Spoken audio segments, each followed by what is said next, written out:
Hello, good morning, good afternoon, whatever part of this world that you live in. I'm wishing you a happy Juneteenth. I am here to celebrate Juneteenth and to let you know about the history of this iconic holiday. And yes, this is an iconic holiday.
Hello. Hello. Ooh, we have a great show lined up for today. Well, I do rather.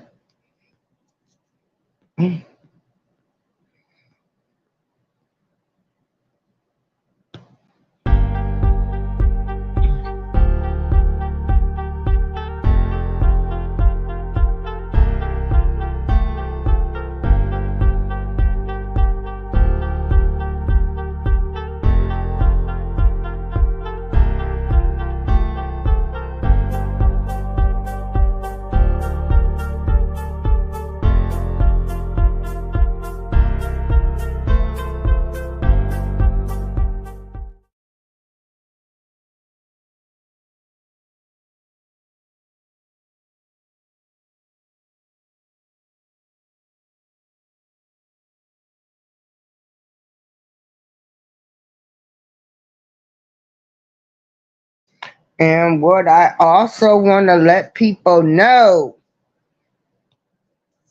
is the views and opinions expressed on this show are those of Darlene April,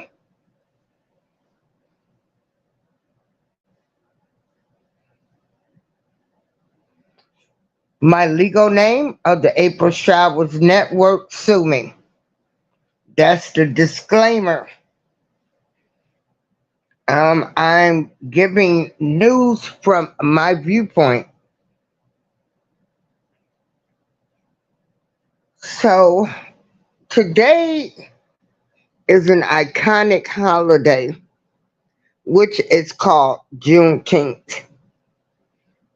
And I'm going to celebrate Juneteenth all day, even though I have physical therapy.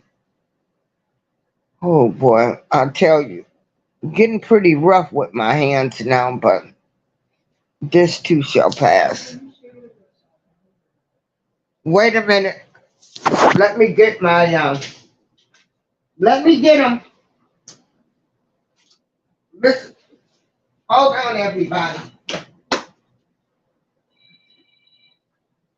Oh, you walked right by them. Where you going? You going to the food thing now?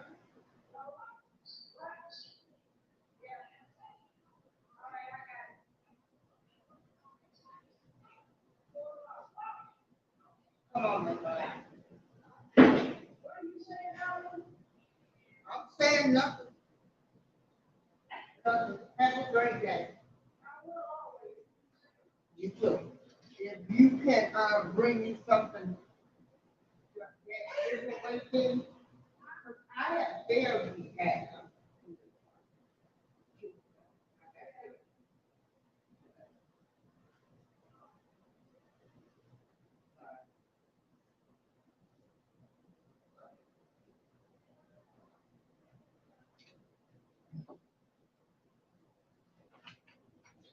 Okay. All right, everybody. I am back. I was just talking to a neighbor about this Juneteenth thing. It's a Juneteenth event that they are having today. Hey, good morning, Joshua, Brooklyn, and James Money. Let's talk about Juneteenth. I'm gonna let you get some history. I want to thank people that listen to my shows. I wish my blow dryer was faster. So and for those that support me, renewable energy like I want to thank you. Commercial letting everyone know they're working to achieve net zero emissions from their business by 2050. Tomorrow is on. And that was a commercial. This news story was written by Neha Masih. What to know about Juneteenth and its historical significance. On June 19th, the United States observes Juneteenth to commemorate the end of slavery, a painful chapter in the nation's history whose legacy continues to reverberate. Juneteenth, a combination of the words June and 19th, has been celebrated for decades by Black communities as Emancipation Day. But the recent broader reckoning over racial injustices and deepening political polarization has thrust the day further into national and cultural prominence. Many states and cities plan festivities to mark Juneteenth, which is often celebrated with parades, street parties, and cookouts. The day is a historic one for American history, civil rights activists say, and memorializing it reaffirms the country's quest for equality. What is Juneteenth and its history? The Emancipation Proclamation of 1863 freed enslaved people in Confederate states, but it did not immediately end slavery in places such as Texas that remained under Confederate control. 2.5 years later, on June 19, 1865, Union troops led by Major General Gordon Granger arrived in Galveston, Texas, and announced that more than 250,000 enslaved Black people in the state were free. Nationwide emancipation would come only with the ratification of the 13th Amendment later that year. For Black people, the news was a moment of indescribable joy that was met with large celebrations in Texas, historian C.R. Gibbs told the Washington Post. Also known as Freedom Day, Jubilee Day, Juneteenth Independence Day, and Black Independence Day, the day remains deeply significant for the community. June 19th became a kind of July 4th celebration for African Americans. John A. Powell, who does not capitalize his name, the director of the Othering and Belonging Institute at the University of California at Berkeley, told the Post, "It's particularly important for African Americans because they are still struggling for freedom and equality. But June 19th was a momentous day to mark that next chapter that we embarked on," he said. Recognizing history, Powell added, is part of the process. We can't make progress unless we have knowledge of where we are and where we have been, he said. For Annette Gordon-Reed, a Pulitzer Prize-winning historian and the author of On Juneteenth, the day commemorates an advancement in human rights.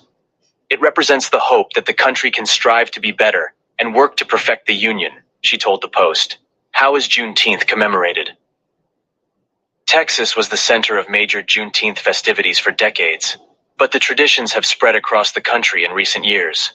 The initial celebrations around Juneteenth were used to teach newly freed enslaved people about voting rights. Its first anniversary, in 1866, was marked by a large procession in Galveston that was attended by hundreds of men, women, and children.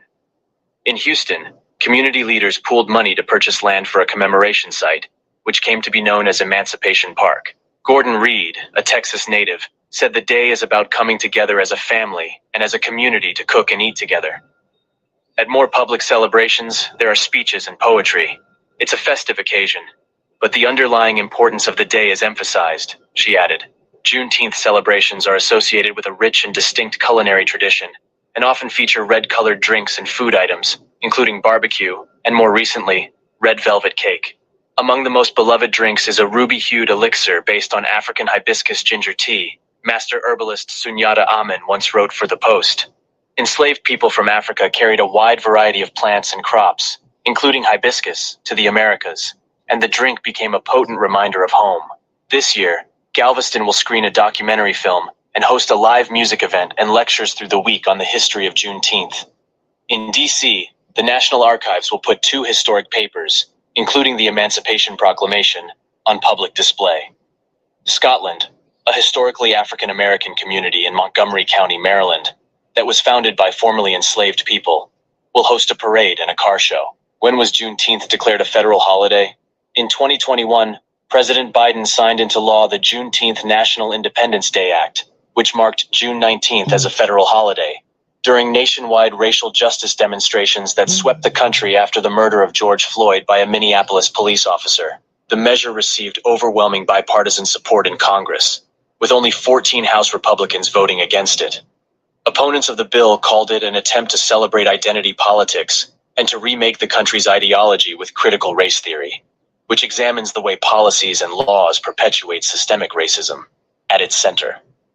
Establishing Juneteenth as a holiday, Biden said in his remarks, would be one of the greatest honors of his presidency. Around him stood members of the Congressional Black Caucus, Vice President Harris, the first woman of color to hold the office, as well as activist Opal Lee, who had campaigned for the day to be made into a national holiday. We have come far, and we have far to go. But today is a day of celebration, Harris said at the event. It is not only a day of pride, it is also a day for us to reaffirm and rededicate ourselves to action. Civil rights groups welcomed the move. It is a reminder that freedom is an ongoing fight, NAACP President Derek Johnson said at the time. Which states observe Juneteenth as a holiday?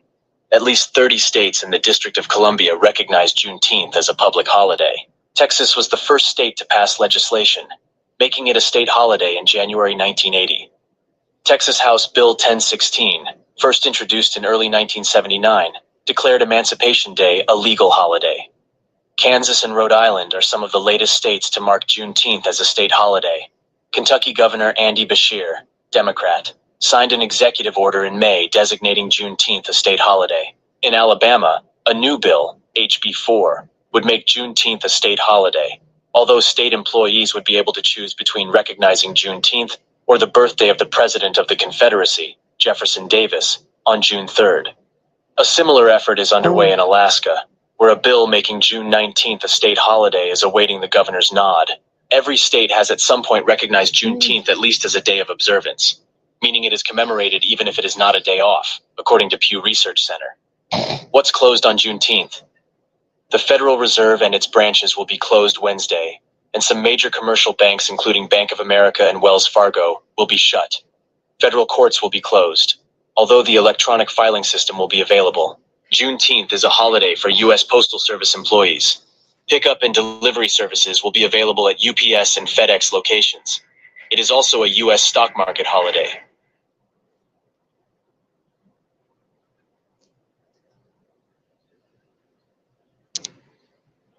I wish my blow dryer was faster so we can start talking about how we can Okay. bridge the Hey, investment Cookie renewable the energy Real. like farms. Hey, I bring it. Letting everyone know they're working to achieve net zero emissions from their business by 2050. Tomorrow Hold is on, the commercial and was Rich. playing. Life takes energy. Hey, I This news bring it story was every written by day. Neha Masih. I What to know really about appreciate Juneteenth your and its historical support. significance. On June 19th, the United States observes Juneteenth to commemorate the end of slavery, a painful chapter in the nation's history. Okay, so that was the end of it. Juneteenth. So I hope everybody learned something about what is Juneteenth.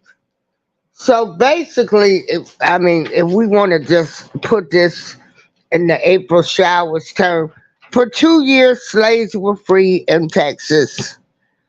And Texas did not tell the slaves that they were free. They got 2 years worth of free labor from the slaves in 1865. So Texas didn't tell the people that y'all are free, free, free. So it's deep. It's really deep. Because while some people in Texas celebrate being free, you have families that was torn apart. Some family members wanted their families to attack the slave owners for not telling them they were free and that they owed them 2 years of pay. Never forget. You had a lot of people that when they came in because from what I was told, you did have some people that was being told that they was free, but they didn't want to believe it. So you had a lot of younger kids that wanted their parents to leave Texas to go north or some other place south, and they didn't leave. You had some kids that left their parents, told them if they stay in Texas, they considered them stupid, dumb. Why would you want to stay in the state? We were free for 2 years. So where it's joyous for some people to celebrate, it's horrific to some people. Some people never saw their family after that. They never saw their kids, their grandkids, or heard from them. Since this is an actual black holiday, I'm just curious to know, like, how many black people do you celebrate this? Do you barbecue today like you do on the 4th of July or Memorial Day, Labor Day, Veterans Day?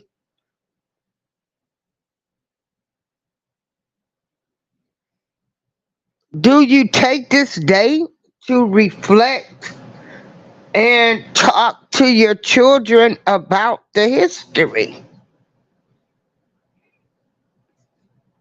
Because they do call it Juneteenth, Freedom Family Day. Do families sit down and tell kids that, the world isn't fair, but you could be anything that you want to be? Yeah, we might have some things against us, but we don't have to fall into the trap of what they want us to fall into. That we can do the right thing. That, everybody's not a gangbanger. Everybody's not a drug addict, a alcoholic, a thief. All women are not um, B's and H's. Everybody's not twerking.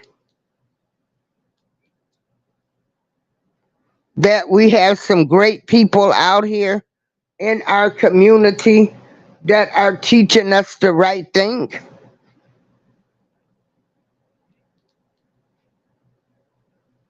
That family should stick together no matter what. Stand by your family. A lot of things that go on in the black families that people don't talk about. We keep it, what goes on in this house stays in this house. You have family members that talk about um, the talk about adult people, talk about their kids, talk about the child's parents or parent to the kid.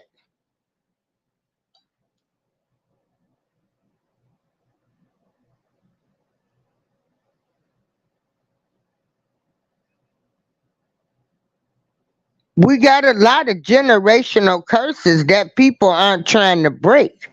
Because for one, with our people, you can't tell them anything. I'm living for the now. The now is I am thankful that these slaves were free. Um, Back if I was living in the 1800s, there would have been nothing I can do but be grateful that we was free. Even though it might have took 2 years, all I could do was be grateful. At that time, I could have not tried to get people uh, um, to attack a slave owner. I would have had my own people back in those days probably unalive me for even thinking about wanting to unalive the slave owner.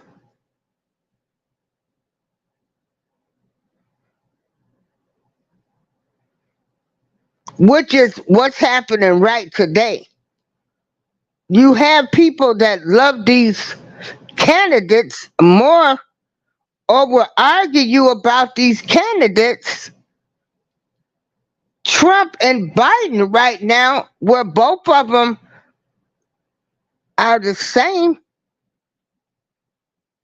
They both flap their wings left or right, and they're on the bird. They're on the same bird, and they're flapping their wings. They don't care about us. They talk about Trump, he's a racist. Well, Biden is too. When Biden was a young senator, he was not for civil rights. But for some reason, people want to give Biden a pass. They want to make him out like he's the good guy.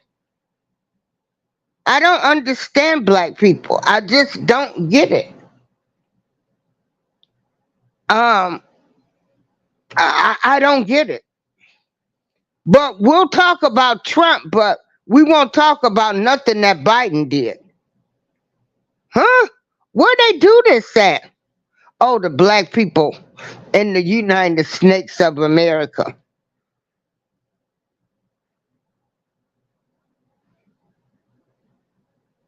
We will argue somebody down due to their religious beliefs or their political beliefs before we call and check on them to see if they're sick or if they need anything.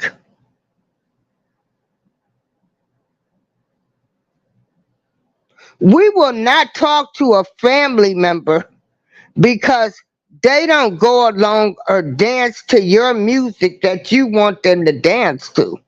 And everybody has a right. I don't know where I come from. And I'm not, at this point, I don't care. It doesn't matter to me.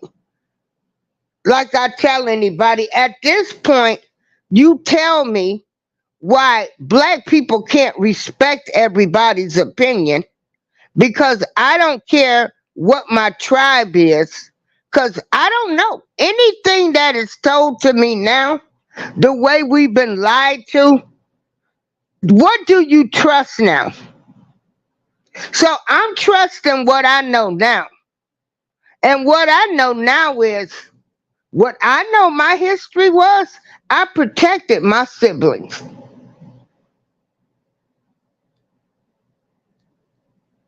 I let nobody mess with my brother when we were coming up.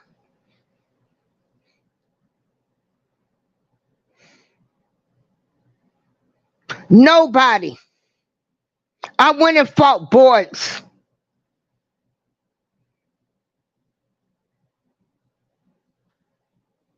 Because that was my family and that was what I was supposed to do. You didn't mess with it. Mess with my family.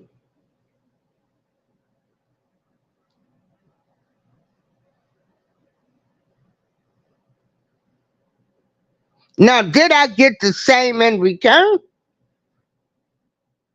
That don't matter. I know what I've done.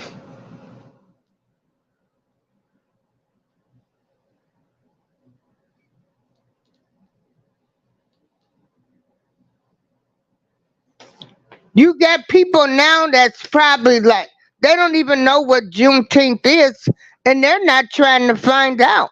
Am I mad at them? No. That's on y'all. Texas owes people money for back then. Will it happen? Probably not in my lifetime. It's just not going to happen. America owes everybody. The country was built on lies. Hey, Papa Will, this whole country was built on lies.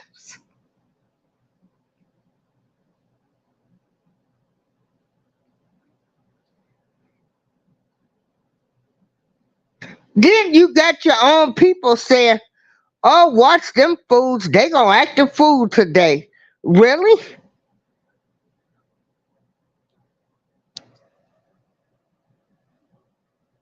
See, this is how we do our people. We our own people. We our own worst enemy. I don't care what they did back in slavery days. I don't care who went and told the slave master what. Who was this? I'm living for the here and now. I don't think every black person is against me. I know there are good, decent black people. I don't know what tribe I come from, but I do know what's in me, and that's to do the right thing.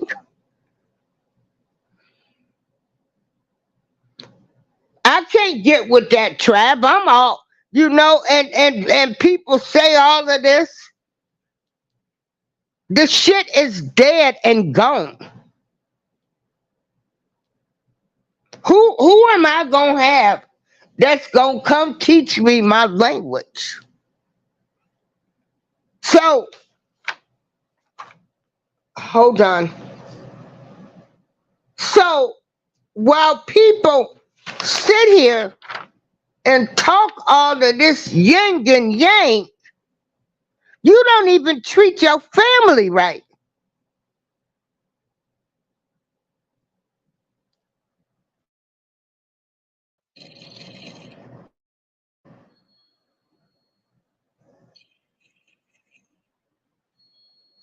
Hold on, that's a call that I've got coming in.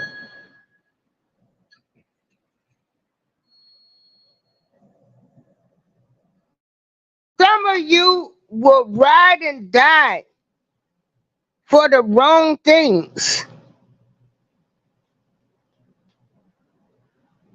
Some of you don't even call and check on your family. Some of you so caught up in the past that you can't even move forward and live for today. Then you got some of y'all talking about, oh, you supposed to be a Christian. Well, you supposed to be this, how you act.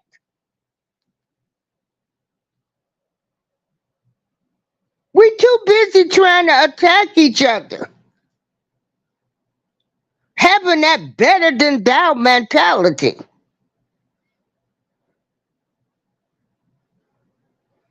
Or you so righteous. I'm a Christian. I fall down. And then your religion, it's a whole lot of things I could say what you shouldn't be doing if you serving like you supposed to be serving. But when you dead wrong, you just dead wrong. Some people just ain't no earthly good for you. Whether they are black, white, or your family.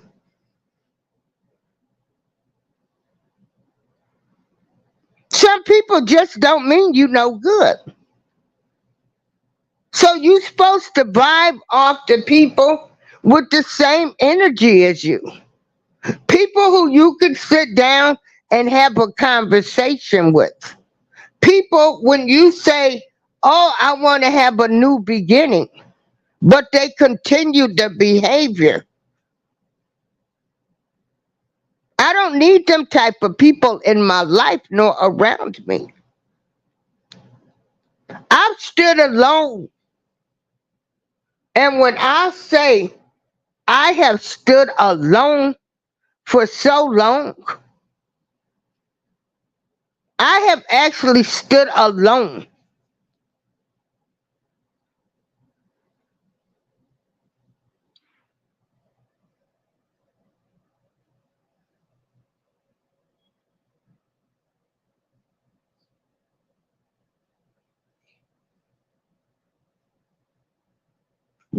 I had people that didn't want me around their kids.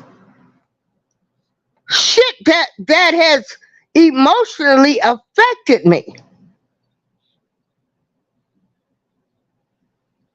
So Well, no, my life ain't been all that great.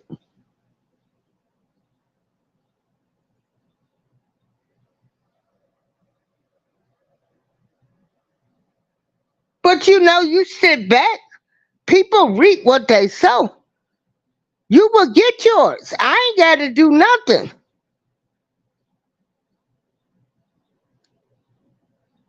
But I can still call you out on your bullshit. People don't want to call nobody out on their bullshit. I will. Especially the two things that irritate me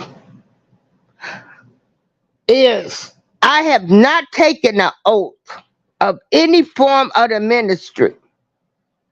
But people that take oaths and you doing shady shit, you need to be called out on your shit.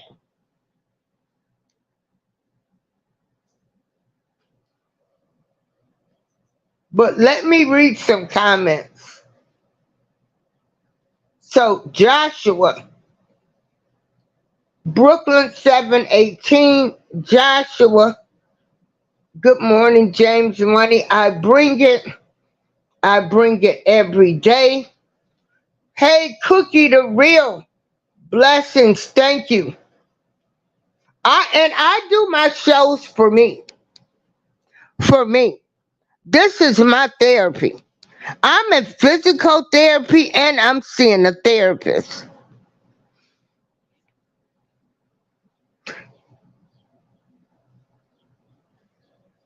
Again, I'm in physical therapy and I'm seeing a therapist for some issues, some things I'm dealing with.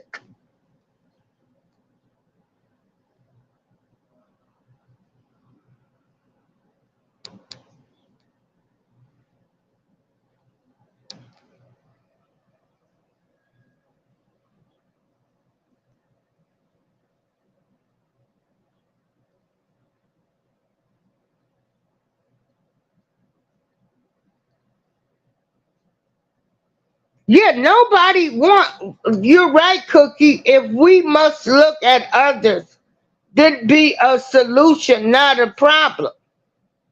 I'm looking for solutions, and you might not get them from some people. And those are things I have to deal with.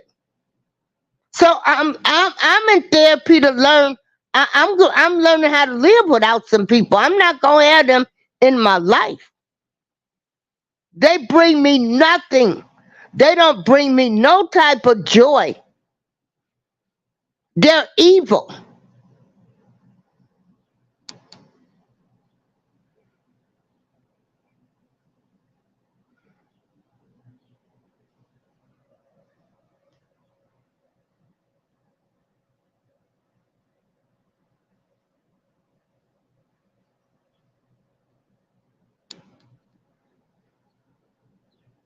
And everybody ain't meant to be in your life.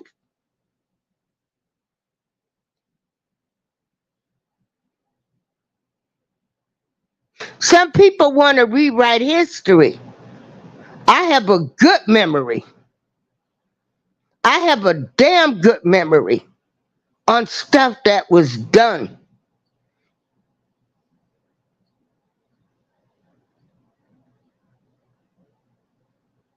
I have a real good memory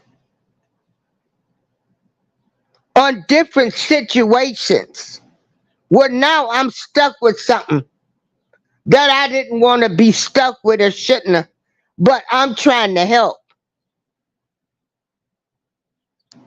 Because the 12-year-old want to be fast and grown and fuck older men.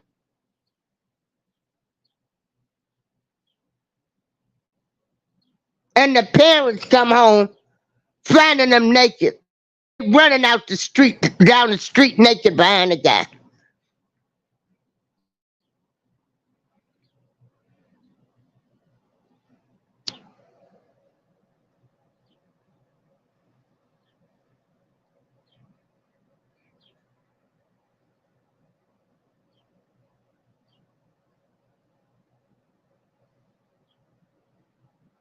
See, I can put everything on the table.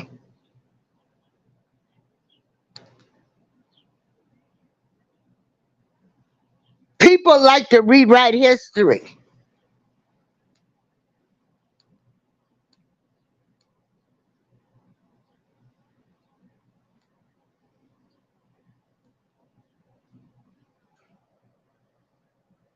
Good morning, Bruce. Hey, Wild Country.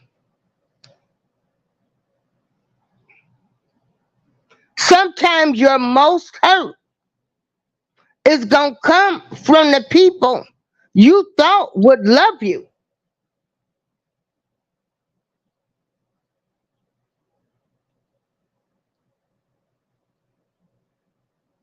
Sometimes your most hurt is going to come from the people where you made sacrifices and things you did.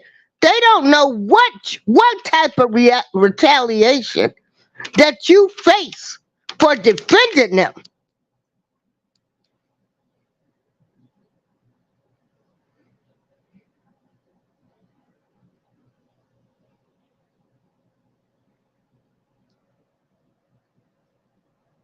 Hey, Nancy.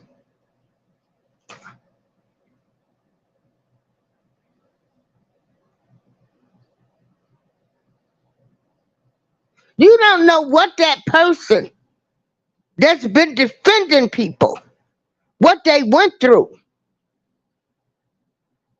what boys could have done to them.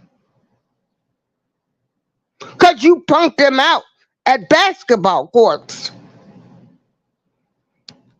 And they walk around and try to act like they better than you, or you ain't shit.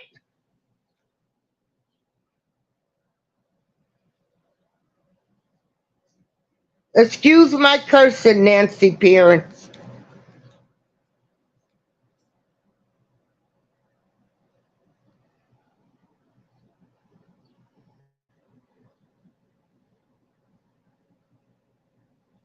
Or people that was punks, shrimps, and I'm saying were bullies, shrimps. Now all of a sudden, you have grown up into be a big bully.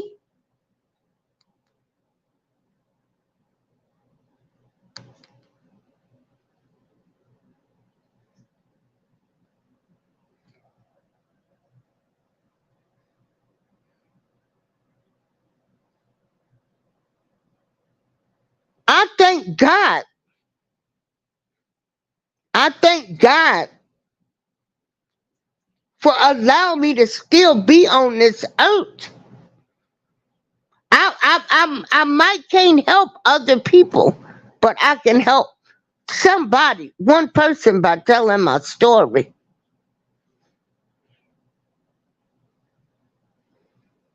I can tell people I know what it feels like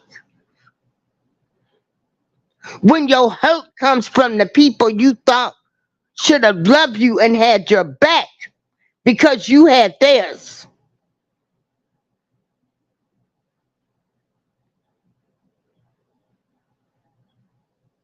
You was a ride or die sibling, cousin, friend. It wouldn't have been nothing you wouldn't have did for them.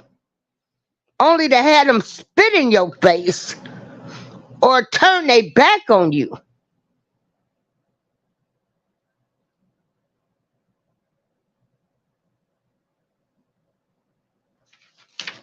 And like I say, this Juneteenth,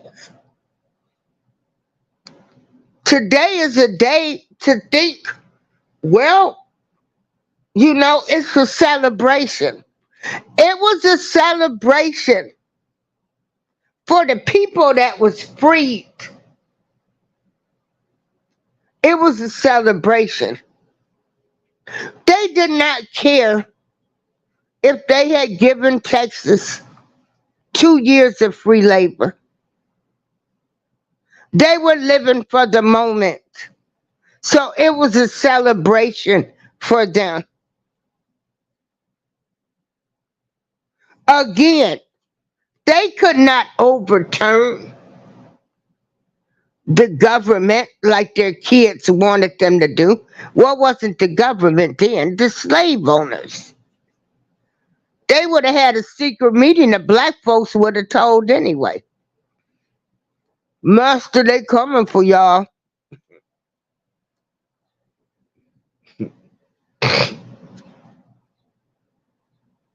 Like you got these people that love Biden and want to make all kind of excuses for him. Still the slave mentality.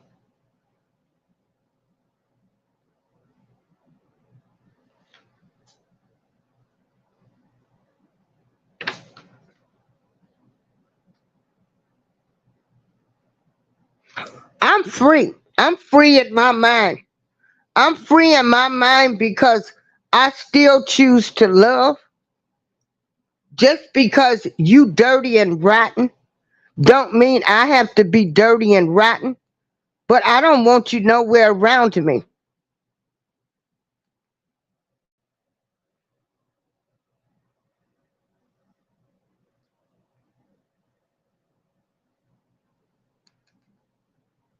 I want like-minded people around me, regardless of race, color, creed, religious, or political views. I want people where we're not looking at faults. We don't think we're better than everybody. We just here trying to make it. I might have $5. You might have 20. We might have somebody else might have 10. I might call somebody to ask for a loan because I want to have a nice barbecue today.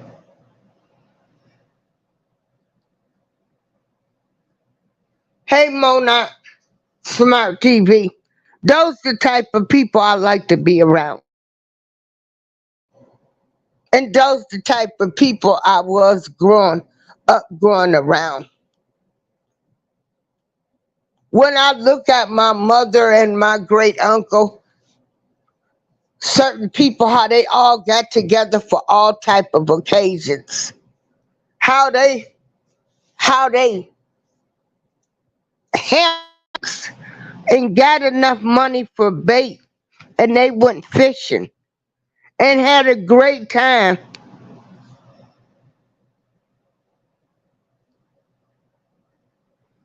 Just sitting on the fishing bank fishing. They made sandwiches, hammered cans, went and bought bait, and sat on the fish bank and came back with a meal.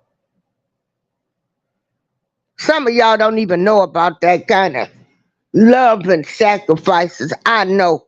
I saw it. I lived it. You got folks who don't even want you in their house these days or want to talk about your house.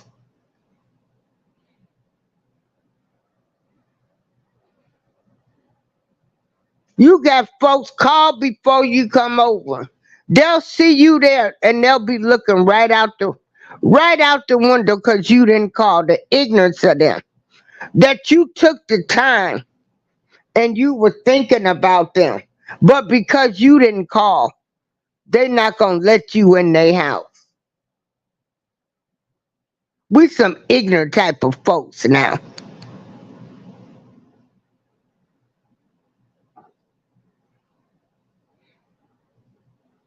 On Saturdays, I don't know who would come visit us.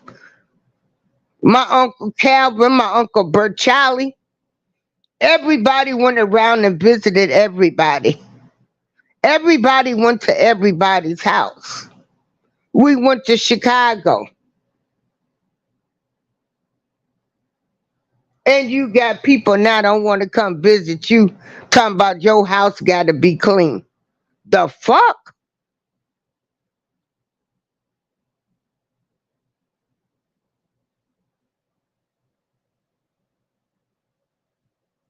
So these people that was happy with Juneteenth, they were happy. They were free. They were living in a time where they could not do anything. And I hate that some of these people, they never saw their grandparents, their great grandparents, that they never got a chance to know their people that lived in Texas, because some people left never to return. So where Juneteenth was a blessing to some, it was a curse to others. Some of that hit so deep that they had worked 2 years as a slave. And see what pride will do. Some people will walk away from their whole family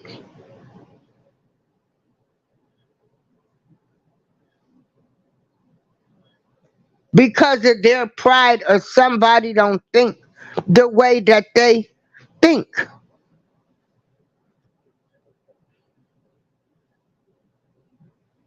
At that time, there was nothing nobody could do.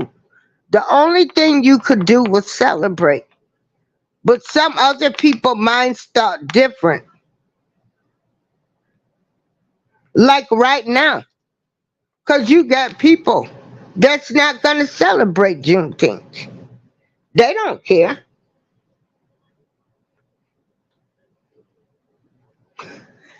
Juneteenth is a reminder that the United States, the United Snakes of America, does not care about black people.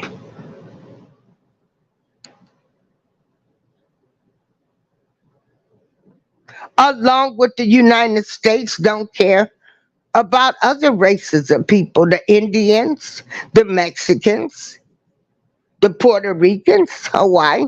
Look at this, look at the countries that were on their own that the United States took.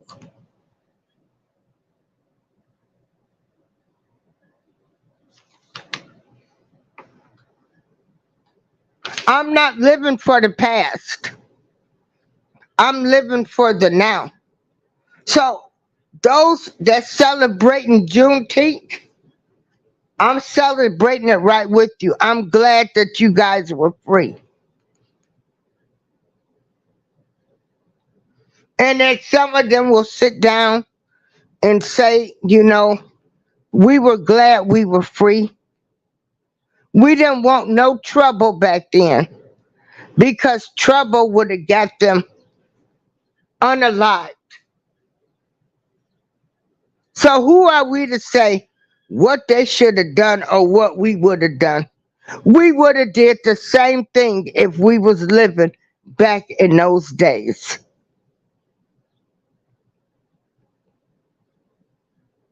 And some of those stories, or what we've been led to believe, we don't even know how, if they're even true.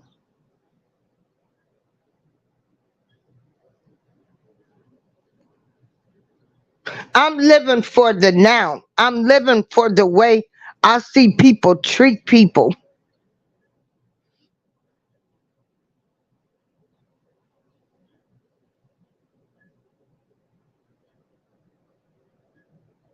I'm living for the now, where I see families are ripped apart. Ain't no things as families now.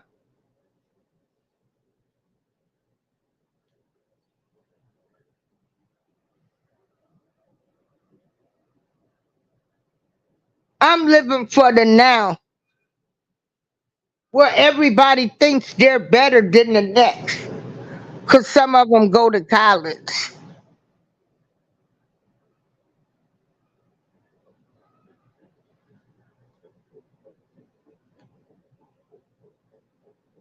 I'm living for the now, where parents put a whole lot of stuff on one child's shoulder and let another one get away with everything. don't check them, but got everything to say about another child.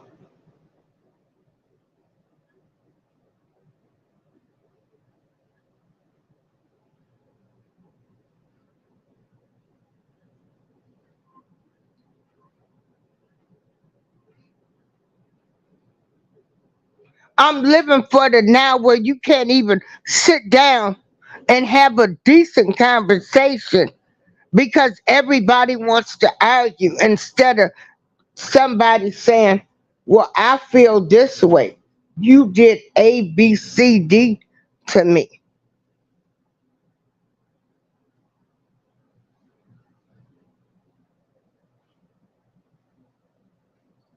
I'm living for the now where I believe in God. There's some higher power out there.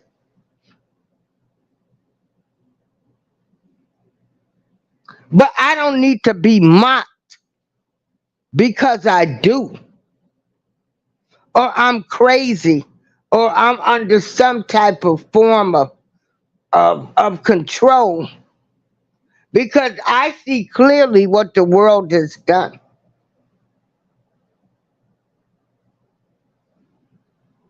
I know from personal experiences that a higher power exists because of things that has happened to me.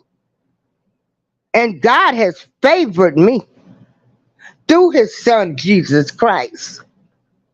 I know there's a Jesus Christ because I know things my father that happened and things my father told me.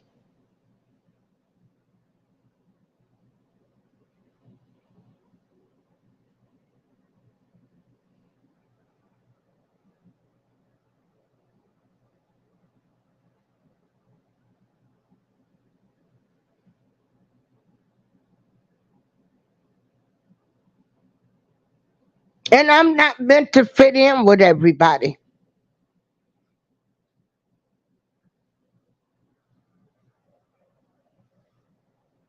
I can stand alone as I've been doing.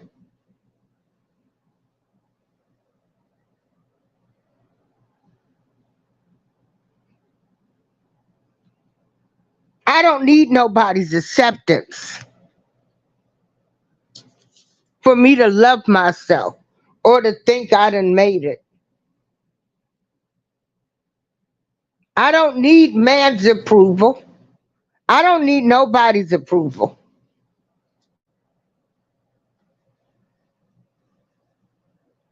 When you follow your heart and do the right thing, that's all that matters. People know the difference between right and wrong. You know when you done some evil stuff.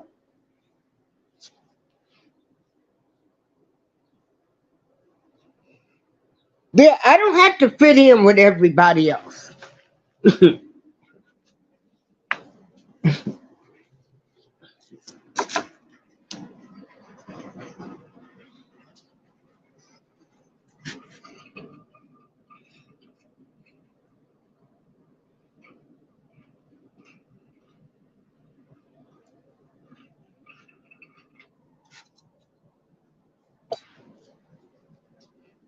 And I'm not trying to. Either you accept me for who I am or you don't. Ain't nobody keeping it real. Everybody hiding between false personas and talking about the next person. Cause you ain't nothing.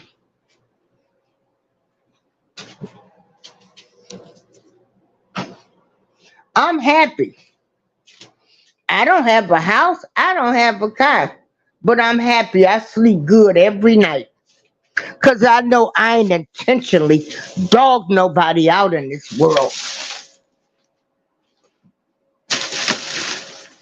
I ain't intentionally set up and tried to gossip about somebody. Make them look bad to everybody else. I sleep good at night.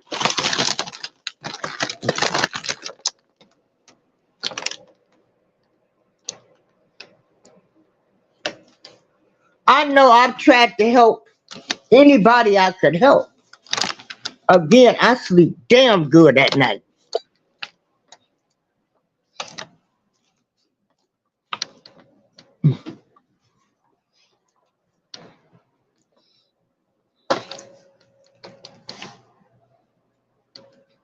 So let me post the comments. Um, like I say, black people, we're hypocrites.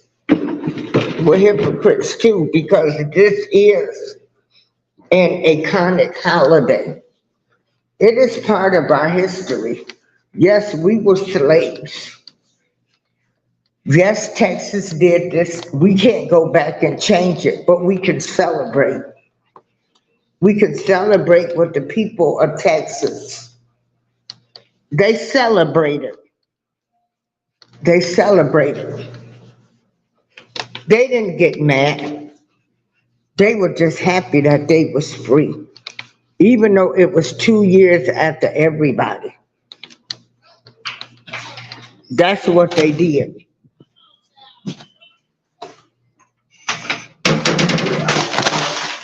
That's what they did.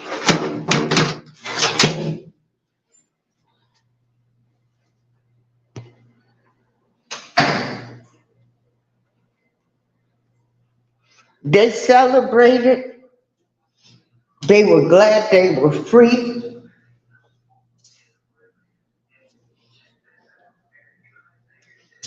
We live in a time now where we're too worried about the wrong things.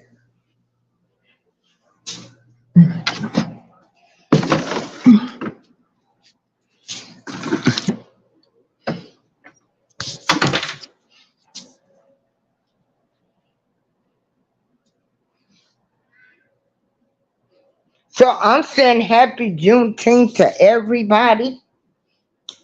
It's a reminder that, we're not supposed to forget our history. It's a celebration again, but you won't have every black person celebrating this holiday.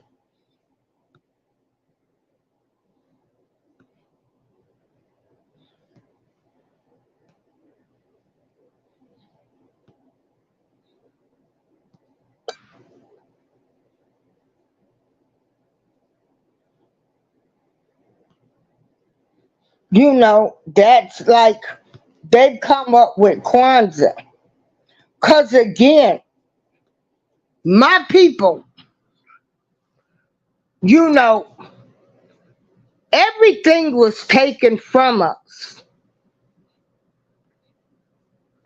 The language, everything. So you had people, like you had a guy that has come up with Kwanzaa. They come up with the best they can do for us to celebrate something, and you still won't have everybody celebrate Kwanzaa.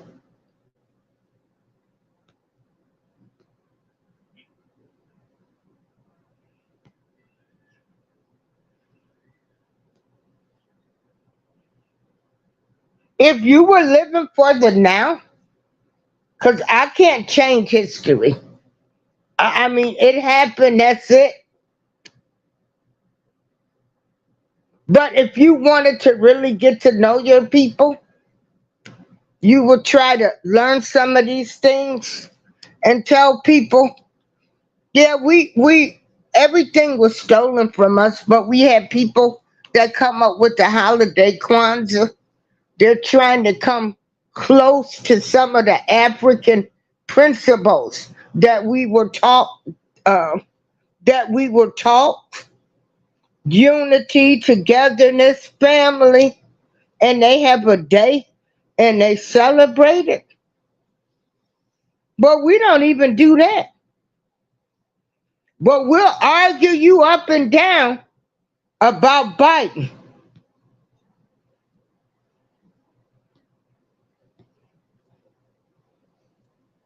You won't come light a candle with me for Kwanzaa or today You know, you getting some people like they don't even care about this holiday, but you'll argue me up and down if I say Biden is a racist.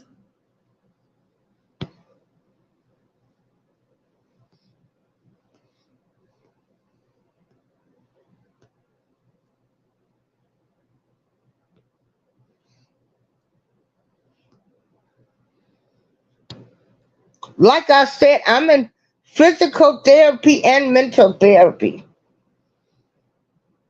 I have to pay for my own transportation to go to therapy 3 times a week.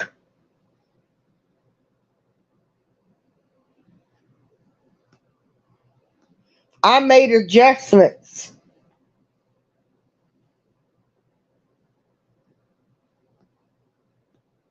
because my therapy, physical and mental therapy, is important to me.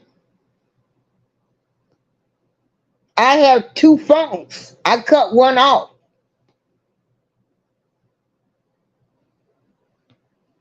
Medicare only pays for for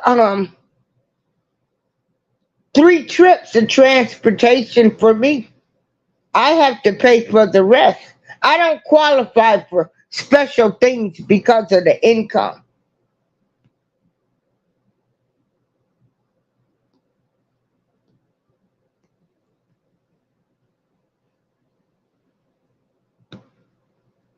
And while you people talking about find your tribes and find the people, well, you know, back then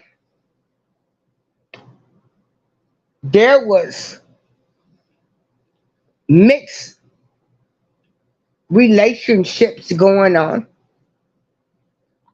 You had Indians with the that had fallen in love with other races of women and stuff. But y'all want to say only talk to your group of people. Miss me with all of that craziness.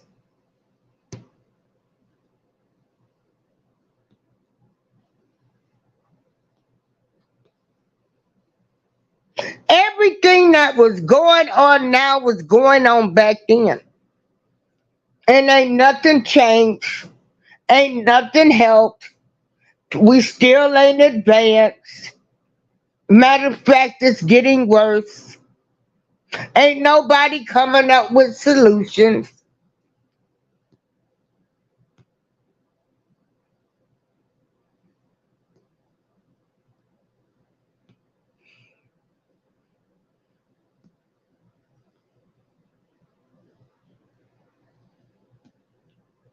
So even back then, my tribe of people, because I don't know who they are, probably had fallen in love with other people from other races, had kids,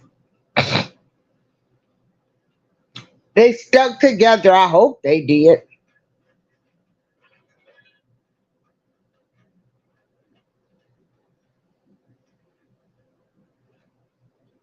They loved their kids no matter what their race was, even though they were mixed. They defended their family. Nobody could mess with them or talk about them. The man was the head of the house.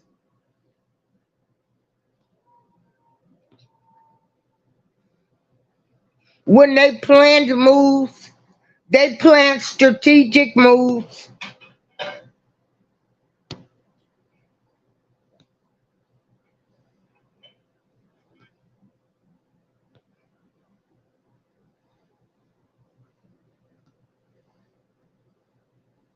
Strategic moves, not stupid moves.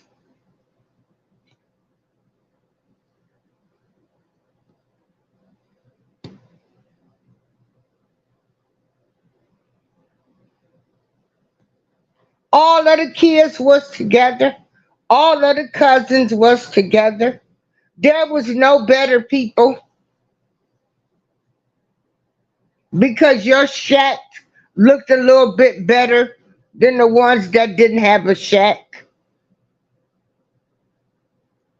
Because some chose to walk, or some didn't want a shack because they didn't want the responsibility.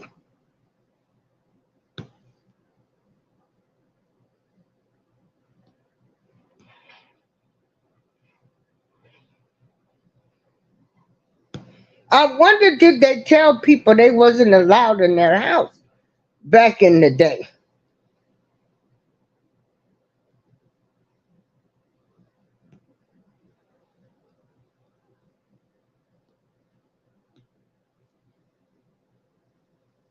Or get out of my house.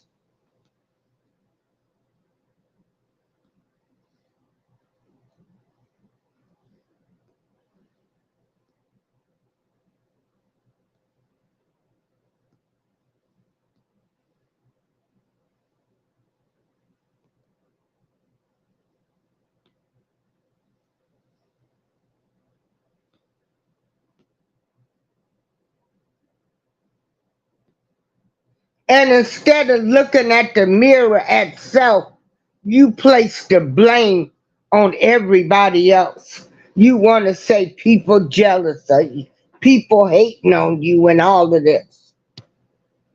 And ain't nobody still got nothing. Don't nobody own 40 acres and a mule.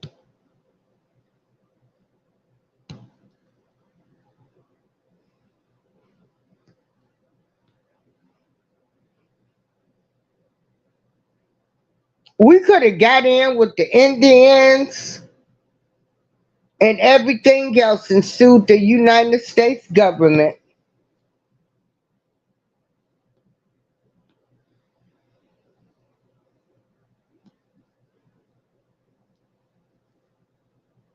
But again, we listen to the wrong people, or we find the most argumental things to argue about. Like I say now, it amazes me that so many people, you can't say anything about Joe Biden. They defended him, his no good son, and everything else. That's scary to me.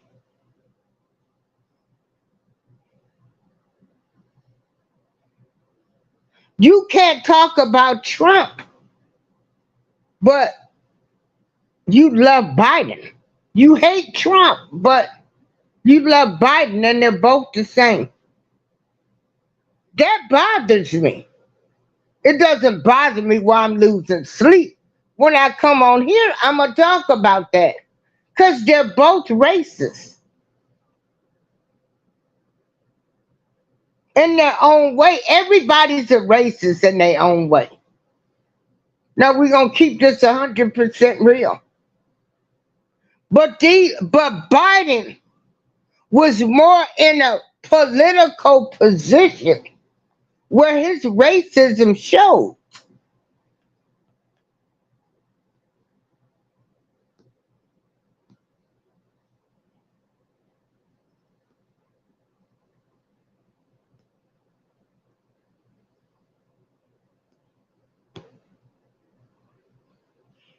I used to be, oh boy, one day our people, we gonna come back together. And then I realized, well, we wasn't together from slavery. But a lot of people can say, you know what? I don't care what happened in the slavery days. I don't care if you dark skinned, if you high yellow, you're still black and we proud. I'ma look out for you, my sister. I'ma fix your crown. I'ma defend you by any means necessary. My sister, my brother.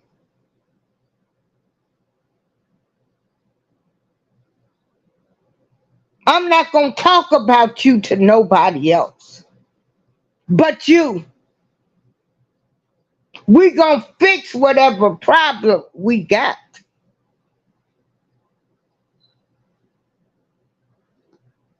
We not gonna we not going ready to repeat that slave mentality behavior. We gonna stop it. As of today,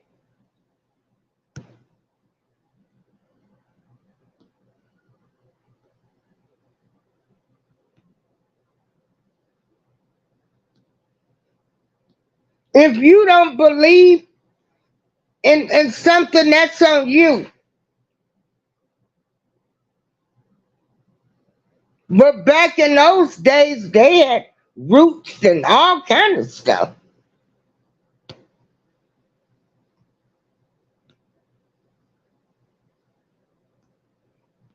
They believed in something.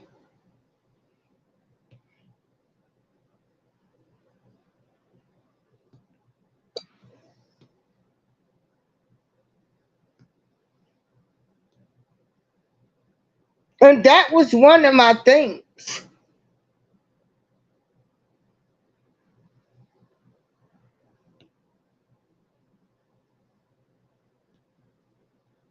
But it ain't gonna happen. Because people are who they are.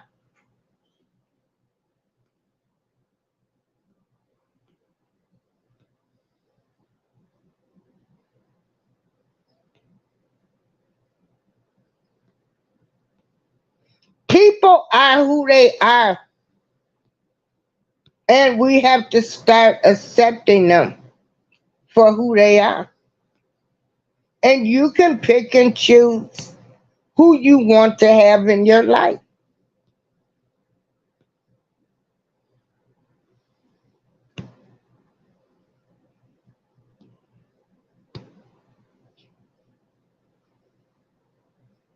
Shit, with some people, hell, as a family, you don't even know who your enemies are.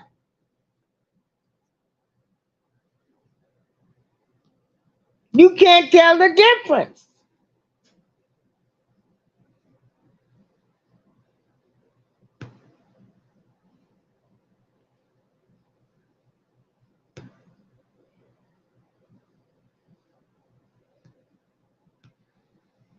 I take accountability. Like I tell people, I done did all kind of shit. I stand accountable for my actions.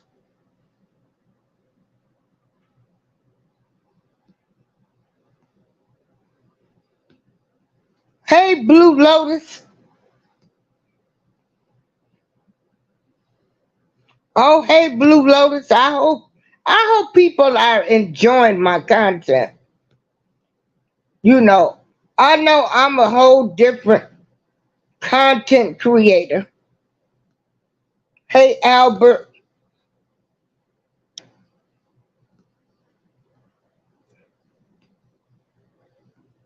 For the remainder of my life, I'm going to make happy memories. Whether it's with family, friends, white, black, Mexicans, non-believers, believers. I'm not going to spend time wasting arguing with people.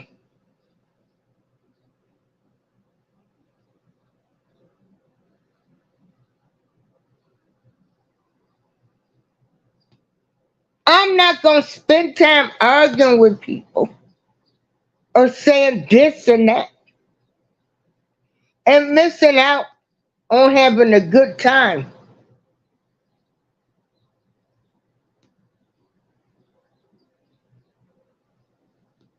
I sleep good at night.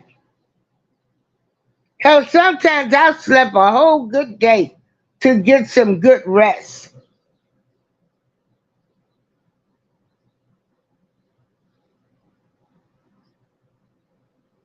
But this old Arthur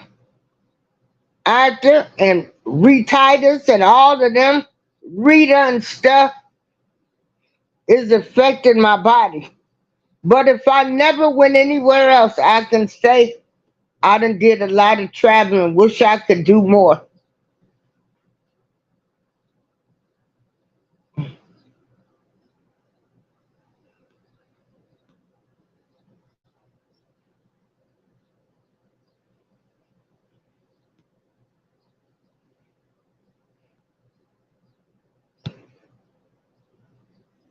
So in Texas, you know, those people, they chose to celebrate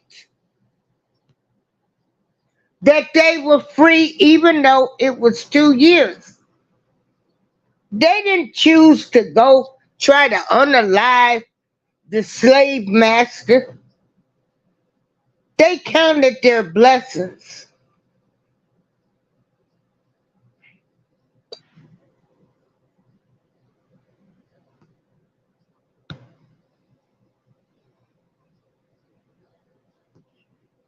And some of you people, you so pathetic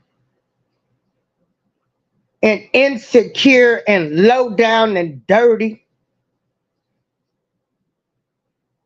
where you have to move people out of the way so you can try to come up. But all of y'all being exposed. And if you come for me on YouTube, I'm going to expose your ass too. Anytime anybody do some flaky shit to people on YouTube, y'all, they need to be exposed.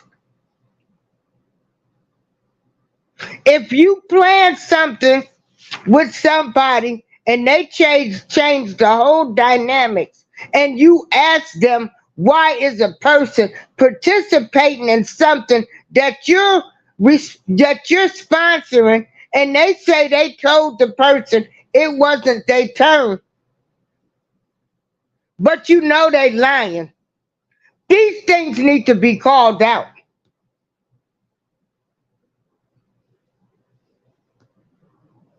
All dirty people need to be called out in my book. Whether it happens in your family, the friends, I'm tired of people sitting around, oh, that's okay, that's them. No, call they asses out. Hold people accountable. Because people will have you thinking a whole different story.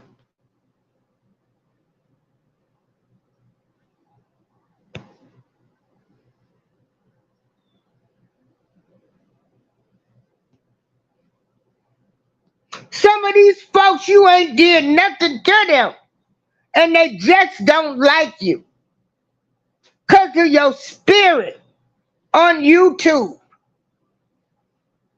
or your grace. God done gave you favor on here. They want to steal what you do.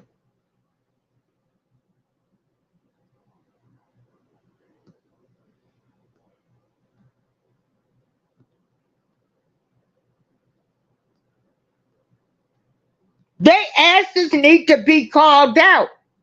And I'm going to be honest. When I look at the way some of these people move and you flow with these people, that's why I don't go back in your channels. Because you know, especially people that know the real, I have issues with that. You know this person is dirty and no good.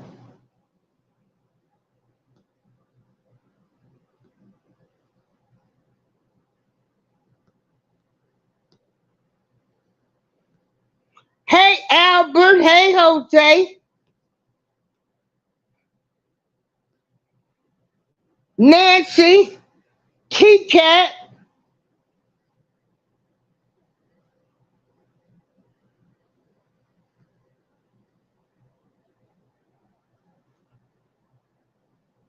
You go support us.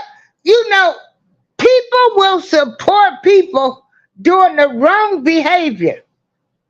That's what I don't get.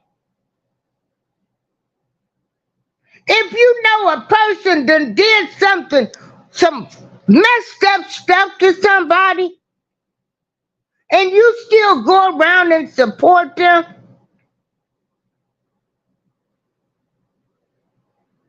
And you know they did some dirty, flaky shit to somebody. To me, you're just as bad as they are.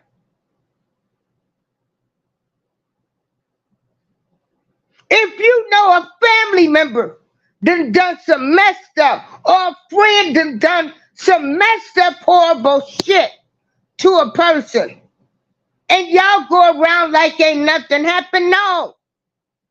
Call their asses out. But y'all too scared to do that. I ain't scared to stand alone.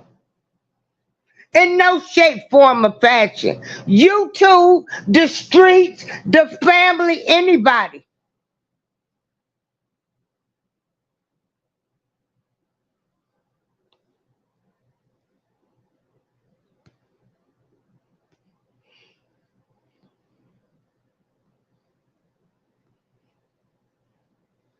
And then, everybody, ain't nobody got no solution. Well, hell, the number one solution is holding people that do wrong, evil stuff accountable. But you'll argue, you'll get on the phone, you'll be in a heated conversation. You'll want to argue about Joe and Trump and everything, but you ain't trying to argue and say what you did to her wasn't right. You shouldn't do that.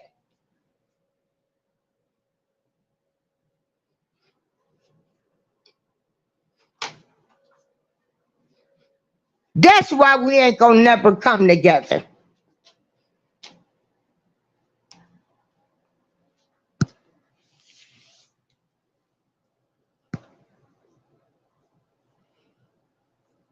Some of y'all ain't gonna never tell nobody that was a low down, dirty act that you did to that person. You need to go apologize. Because I've done it.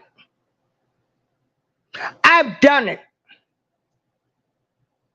And I don't want to be associated with people that do dirty, evil acts to people. I've apologized when I was wrong.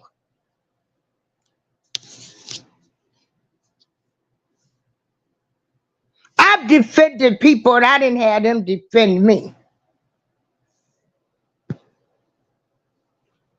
So that's why we'll never come together.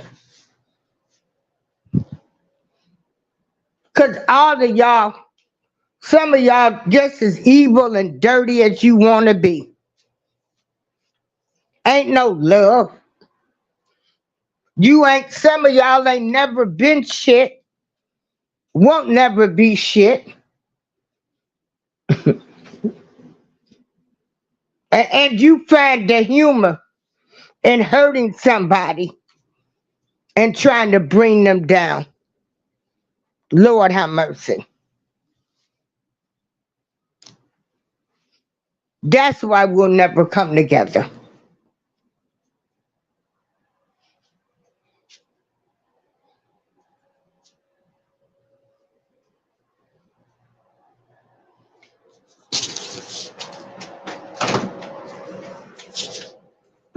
Some of y'all don't like yourselves.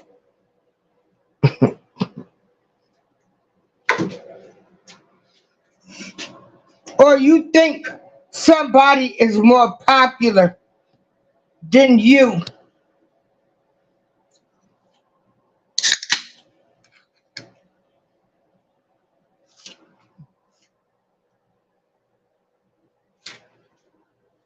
I don't have no damn PhD degree.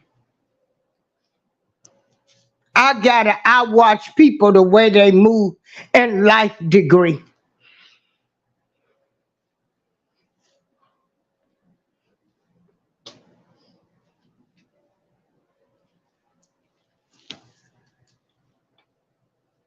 When I see somebody do some foul ass shit to somebody, I get the fuck away from them.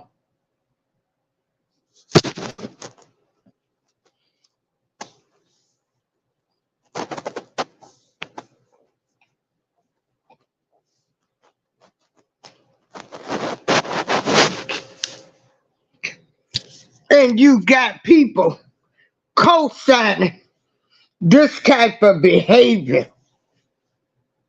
Like this is the normal. Don't want to address them. What, you scared of them? Because I ain't scared of nobody. They ain't never got to come around me, and I ain't got to go around them. And I ain't never got to go to your house.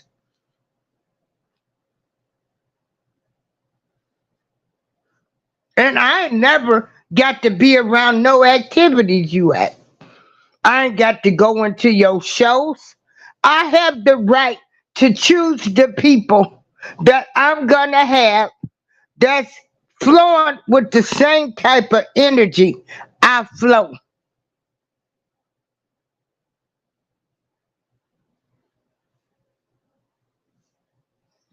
I ain't doing this stuff for clicks and views. I ain't trying to have drama. I'm trying to find solutions.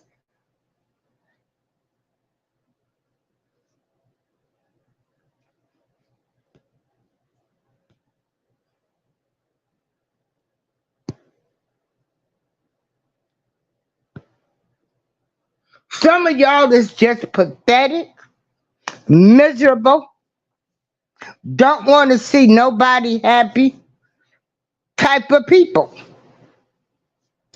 You know, but some of those that's going around on here perpetrating because they done went to college or they done took some courses, you know, they use big words. No, you're just a dirty, evil, low-down, dirty person. There ain't no categories to this.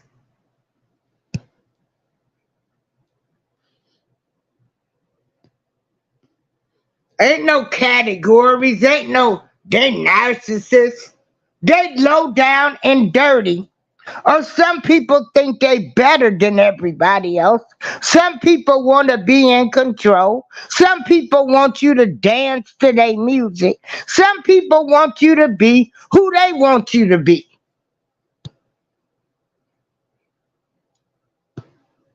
Some people will treat you like dirt.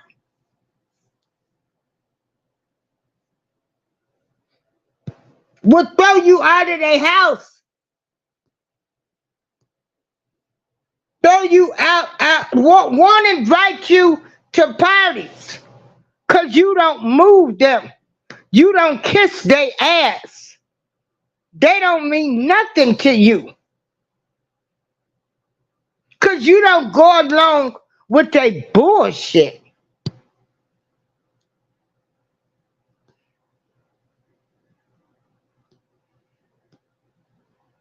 Because you'll say, you did what? You know that wasn't right. No, I don't fool with her. These folks claim like they women of the clout. Some of them like whores in the streets.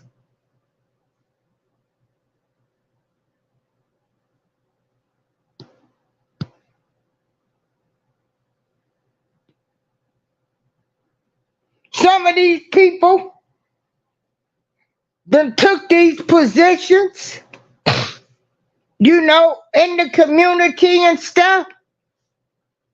They want to be the only shining star. They won't even give you the information. And they wonder why ain't nobody at the events.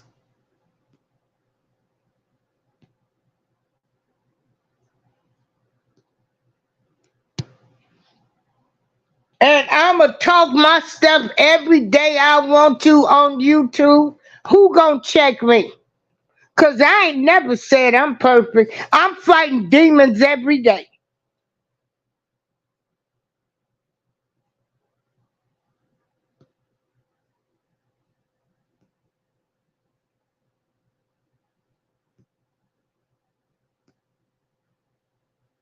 And I go to everybody's shows. If I go in somebody's show, cause it's like I'm going to their house, I speak to them. And I listen to their shows. I get on panels. I give my input.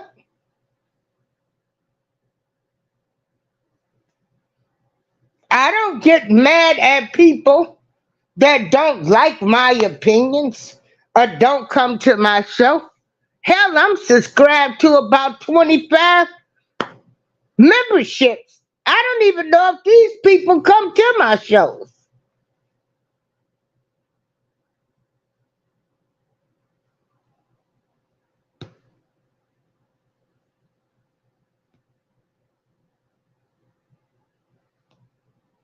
But I know people have a life.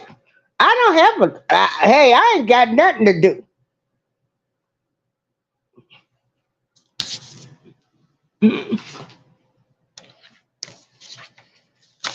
Oh, let me take this disclaimer down.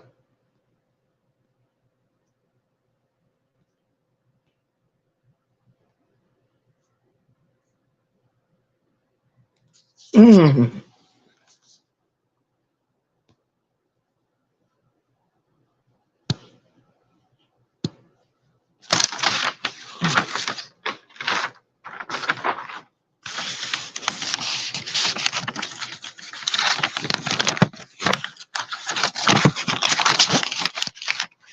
Hold on, y'all. I gotta.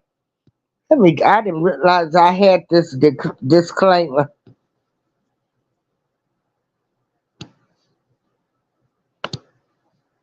Am I mad if don't nobody come to my show? No. Do I do the I came to your show, you should come to mine? No. Because it's just some people that I'm going to support because I've been supporting them from the beginning and I want to see them succeed. Because I do believe on this Juneteenth, where we're celebrating when the slaves were free. And let me tell you, they were happy to be free. And that's why they had celebrations. So it's not up to me to say, I ain't celebrating that stuff. It took them 2 years to free them. If those people down there in Texas celebrated Juneteenth as a holiday for them, we should be celebrating right with them. It was a celebration that they were free. They did not care that they did not know the information for 2 years. They still celebrated. They came together. Something that we don't do.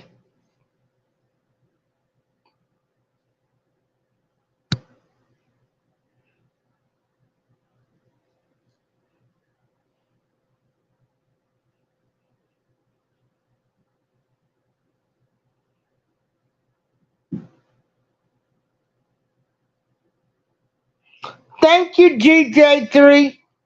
Yeah, I played the video and I can play it again.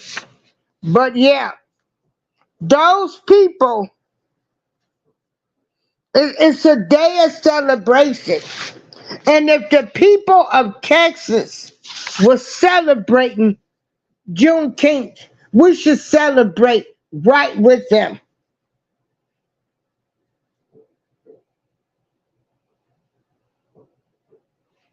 There go my guy GJ3 for I thought he had let his sister go for a minute. Him, Deacon Jones, Steve Gilmore, it's some people they keep me in line on here. I say, yeah, they keep me in line. They keep me in line.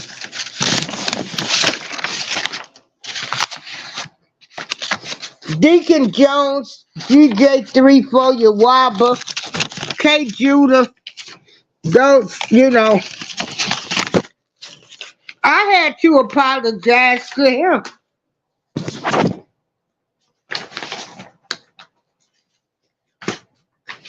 Again, you can let the wrong person get in your ear about people. Be careful.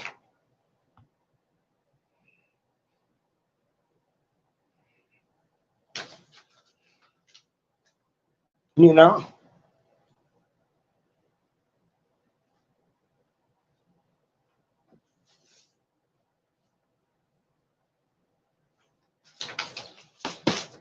It's a day of celebration, and we should be celebrating with the people of Texas. If they celebrated it, they didn't care about 2 years.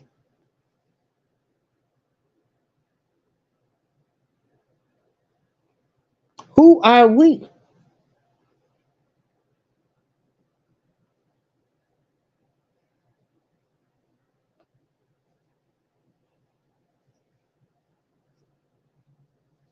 But like I say,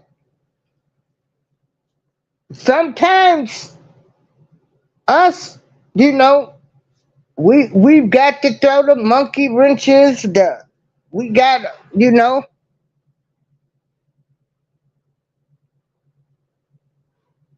that's where the haterism comes in. And if people choose to live in Texas now, that's their business.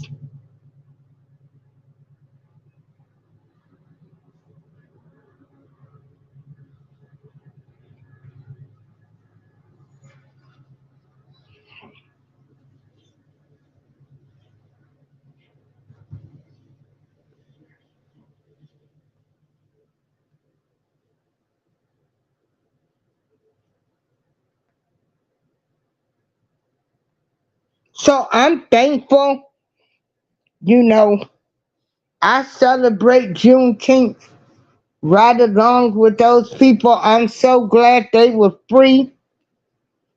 I'm glad they were freed, even though it was 2 years later.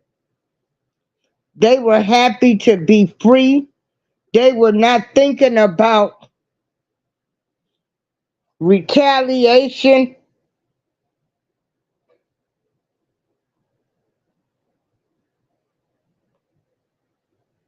They wasn't thinking about any of that. They were counting their blessings that we were free. It might be bittersweet for some people, the ones that chose to leave their families who thought that they should retaliate.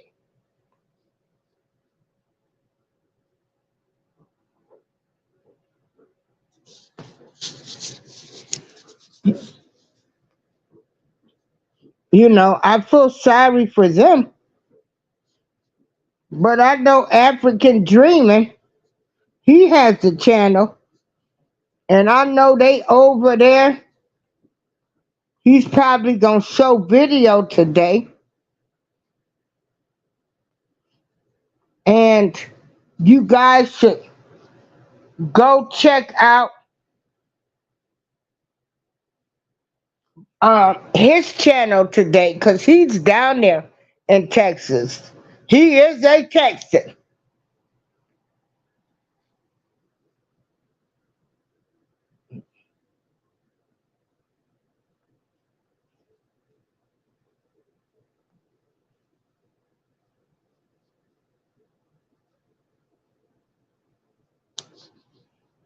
And yes, Hattie McDaniel, well,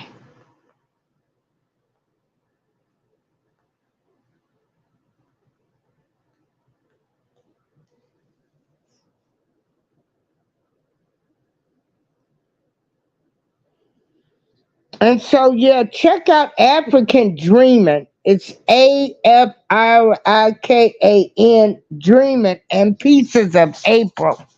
They will probably be doing coverage today from Texas.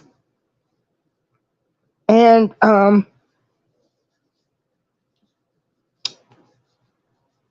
you will see how they get down in Texas.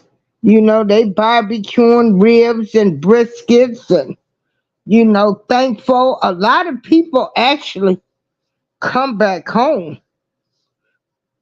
and they are, you know, they're celebrating.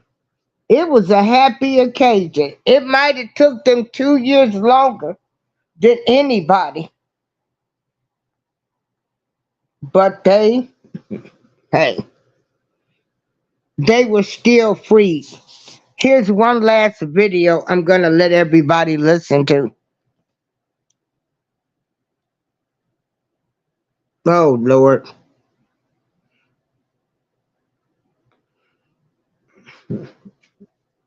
Thanks to our momentum of discovery, Dana-Farber has played a foundational role in more than half the cancer drugs approved by the FDA. So people aren't just living with cancer, they're living beyond it.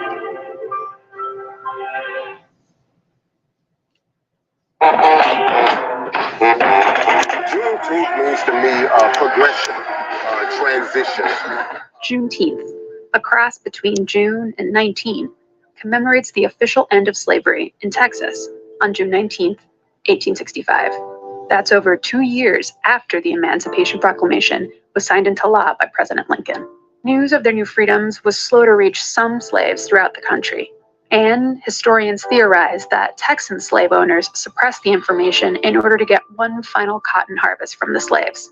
On June 19, 1865, Major General Gordon Granger and Union troops arrived in Galveston to announce the war had ended and delivered General Order No. 3, which proclaimed that all slaves were free.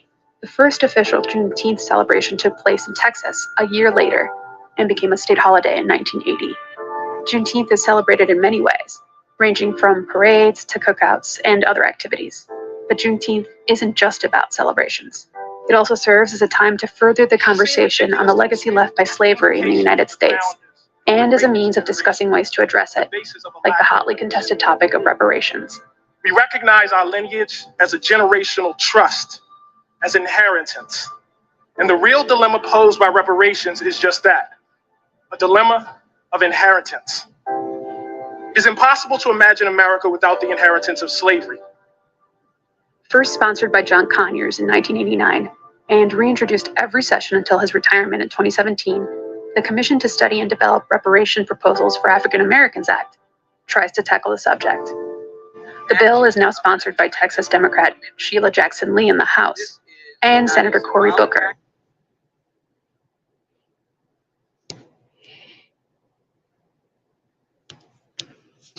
Well, you know, again, our internet, you know, is messed up.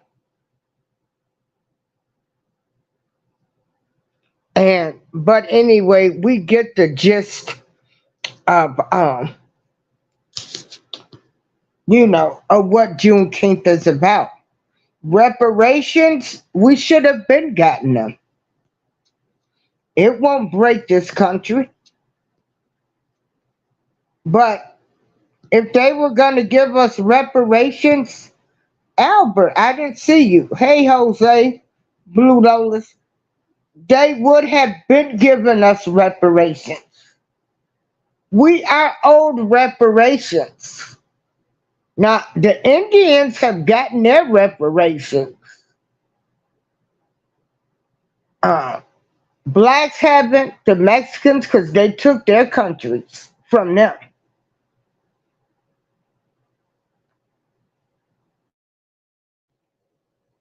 And so, and even the people that lived in Texas, the state of Texas, the Lone Star State, owes them more money than the rest of the other people because they got an additional 2 years. An additional 2 years.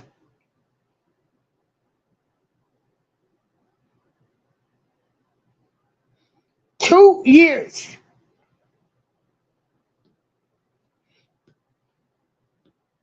So while we argue about Biden not being a racist, ain't nobody, or Trump, we're more concerned about if somebody says something good about Trump, or they want to defend Biden that he wasn't a racist neither. You people can't even come on board. If they ask you to go to a meeting or tune in on YouTube to fill out any forms or fill out papers, we're going to demand the government to give us reparations. We got this A, B, C, D. Half of y'all wouldn't even attend.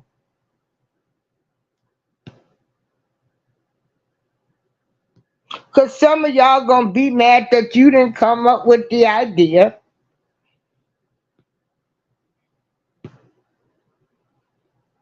Some of y'all right now, if I gave y'all a channel to go to where they're talking about reparations, they started, you got a whole new committee to help these people, to help everybody get reparations. You won't attend, you won't go to the meeting, you won't log in, whether it's be on Zoom, YouTube, Clubhouse. But you'll sit on here and tell me what tribe I should know, my tribe. I should know some stuff that's dead and gone. But when it comes to getting some money, you ain't gonna try to help me.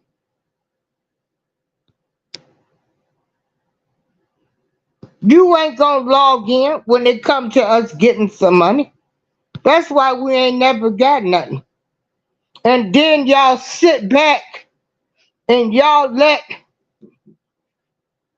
them use that as a political tool, bring up reparations around election time. They ain't talked about it. Ain't nobody seen Kamala Harris until this year. All of a sudden she inviting black rappers who she would have locked up if she had her choice at her house in Martha Vineyards because they want that black vote. But y'all think she the world's best vice president.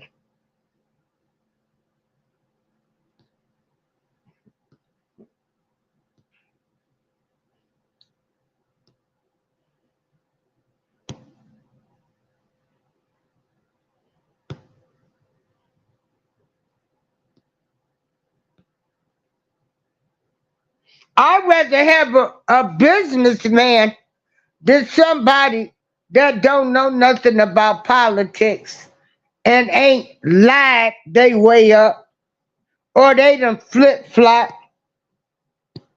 in their early career. They didn't like blacks, but now, you ain't black if you don't vote for them.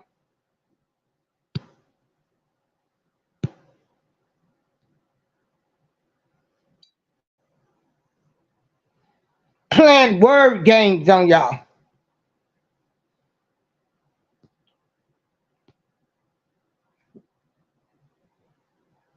Kamala Harris now going all around. It's election year.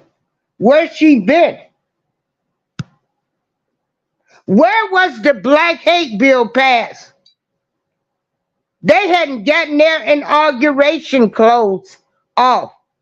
And next thing you know, we started seeing where the media programmed us to think All blacks hated Asian Americans, and they passed the Asian hate crime bill because Kamala Harris identifies with Asian before she ever will a black person.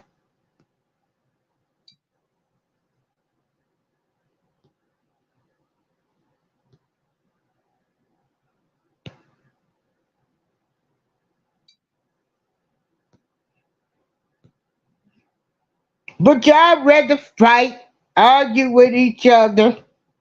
You didn't come up with the idea first. You rather think people jealous of you, they hating on you when they telling the truth. Y'all got that kind of mentality. And ain't nobody thinking about you people. Don't nobody care what type of house you live in, what kind of car you drive. And people really shouldn't care what you do with the money. It's your money. If our people built this country, whatever we want to do with the money is our business. Some of y'all that give it to other people, you will help other people or marry other races, and the money don't stay in the family or the community.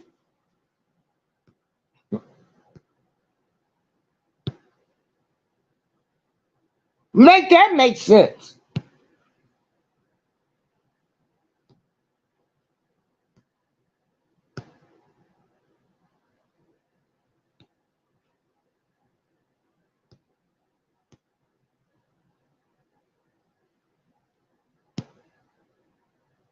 Some of y'all will marry the other races. When they divorce you, they get all of the money. The money don't go back into our community. Then they teach the kids to hate you.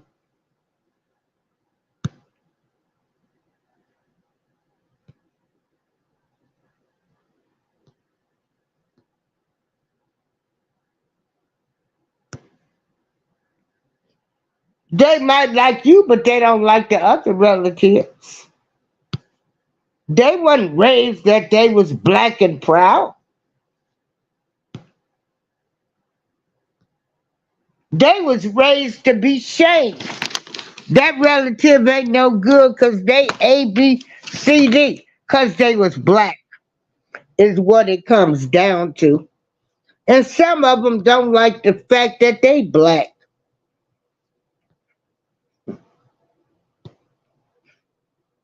Some black people do not like the fact that they are black.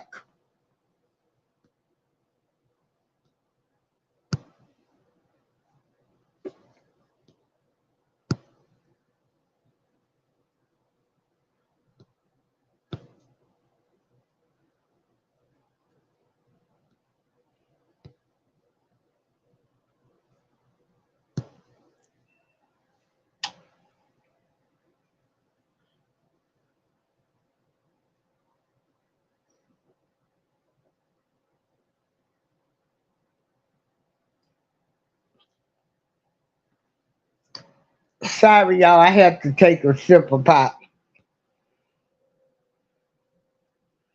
I'm celebrating Juneteenth.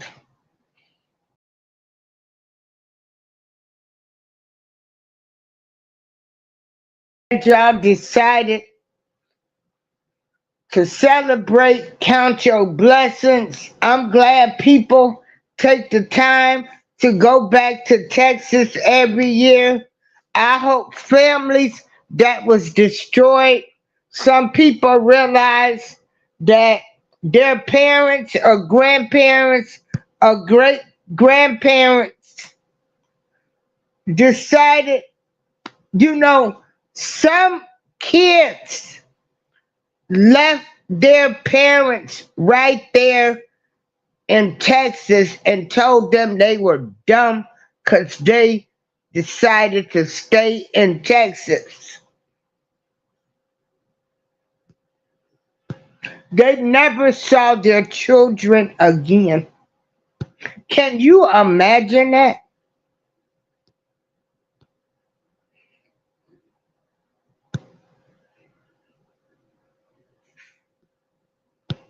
instead of respecting their parents on the decision that they made. Son, daughter, let's count our blessings. We can get together later and fight these people. Figure out the best way. But let's just be thankful we're free. And you know how some of y'all are. Folks don't dance to your music, including your parents. You leave them alone.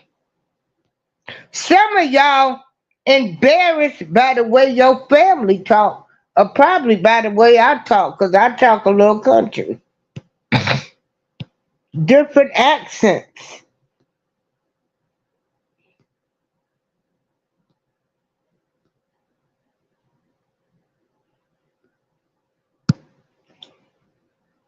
I'm counting my blessings. I'm counting my blessings because I'm celebrating their freedom along with other races of people. Are celebrating Juneteenth and they're happy that people was freed back then.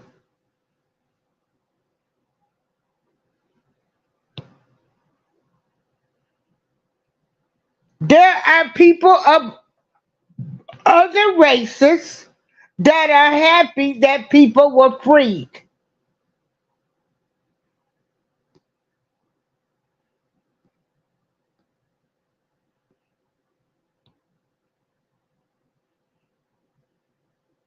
Y'all want to put everybody in a box, a certain group of people in a box.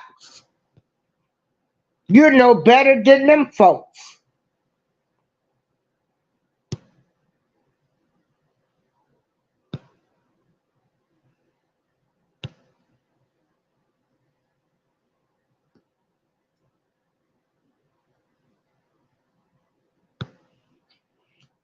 Angel, it is so much stuff that Biden did as a young senator, things he voted against.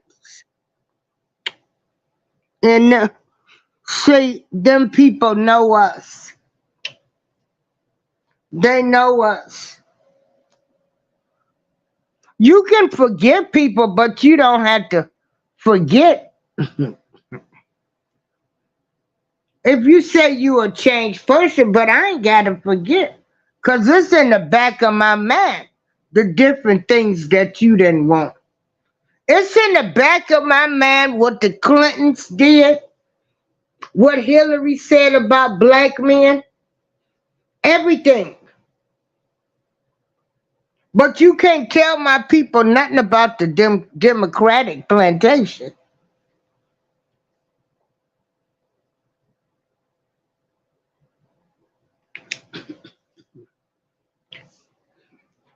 Them people did us worse than the Republicans have ever done us.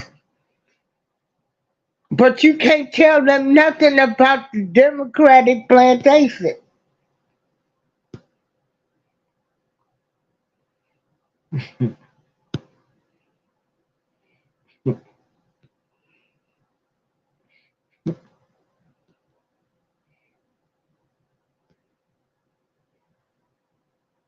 Hey, Prince Pierre, you want to come up?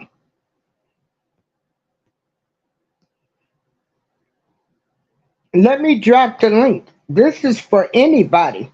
Anybody's able to come up. You are respected over here.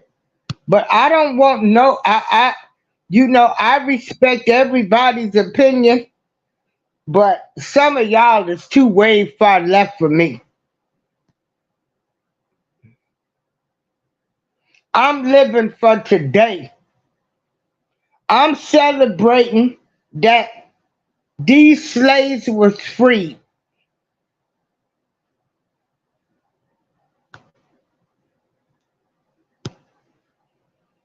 I ain't got to go underground. I can talk about what I need to talk about on this YouTube app. We ain't got our stuff together, and they know this.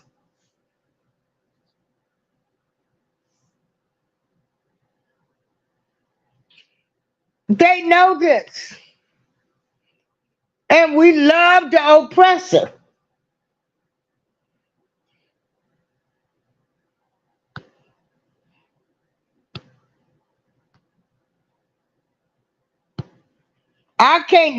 I'll never find my tribe. I'll never know my tribe. I'm living for the day. What our families doing today? They still stabbing each other in the back. They talking about each other. They not supporting each other.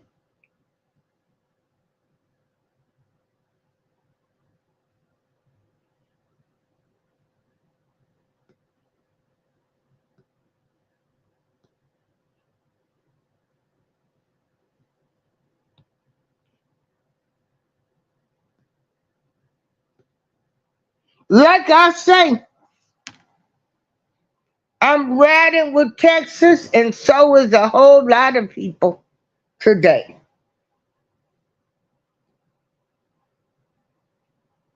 You know, they got 2 years of free labor.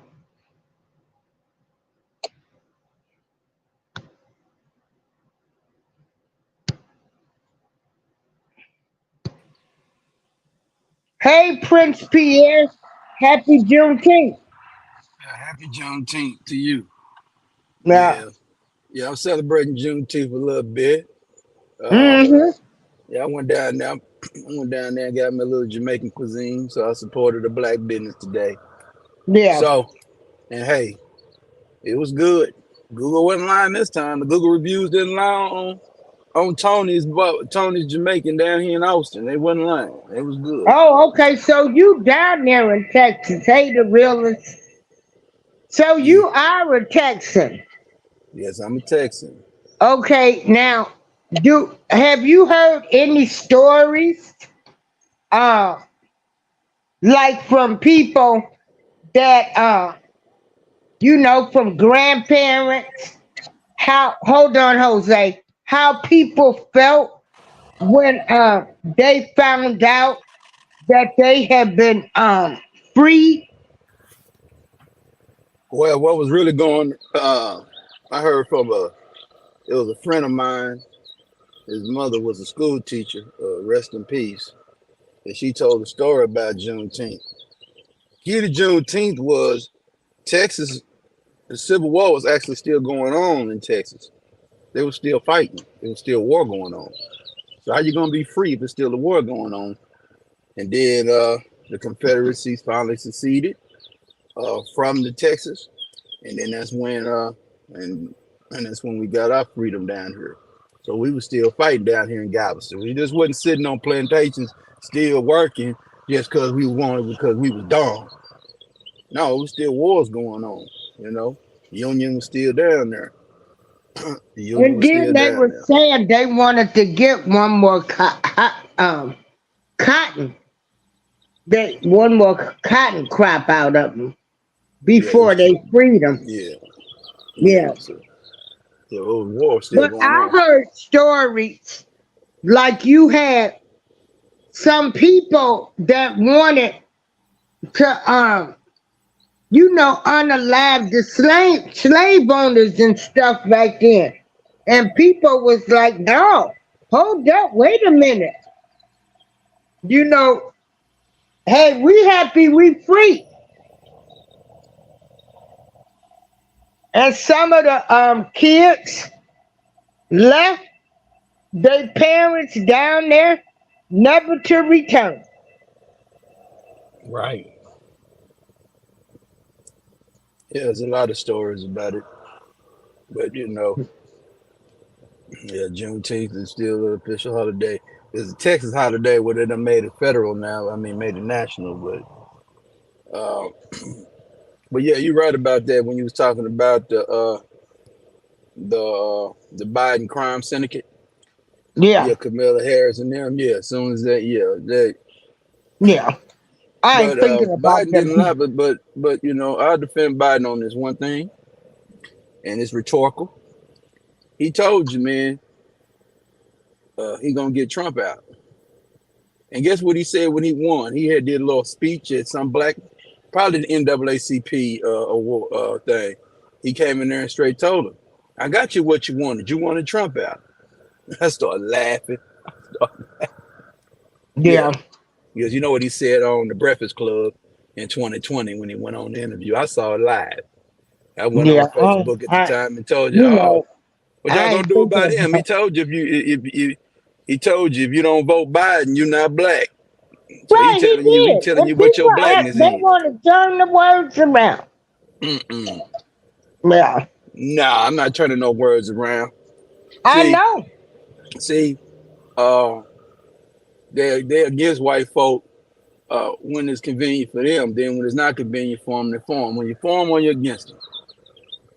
Yeah, You, I mean, I'm okay, for anybody that's got my best interest oh, in mind. absolutely, absolutely. I I'm gonna don't say care this. who it is.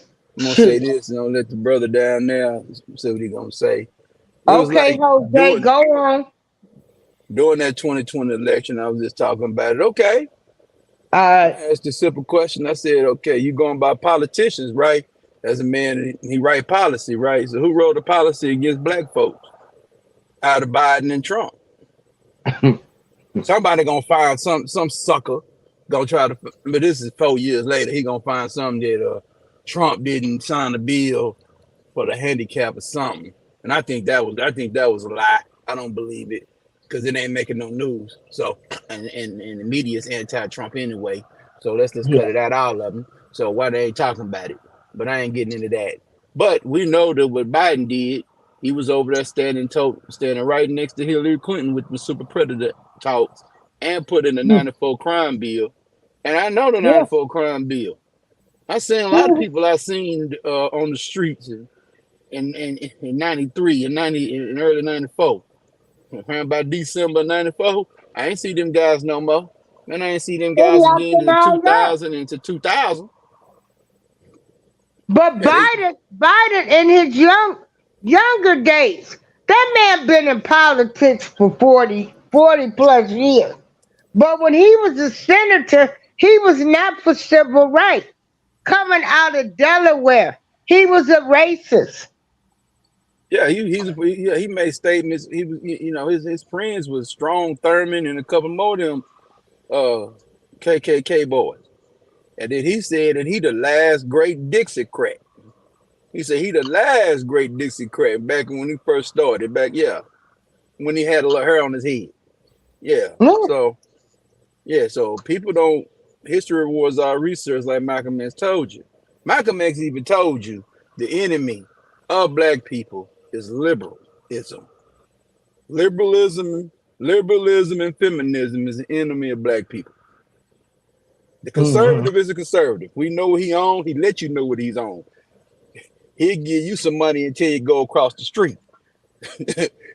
The doggone because the liberal ain't finna give you nothing. He gonna tell you stay right there, and we just give you these crumbs, you know.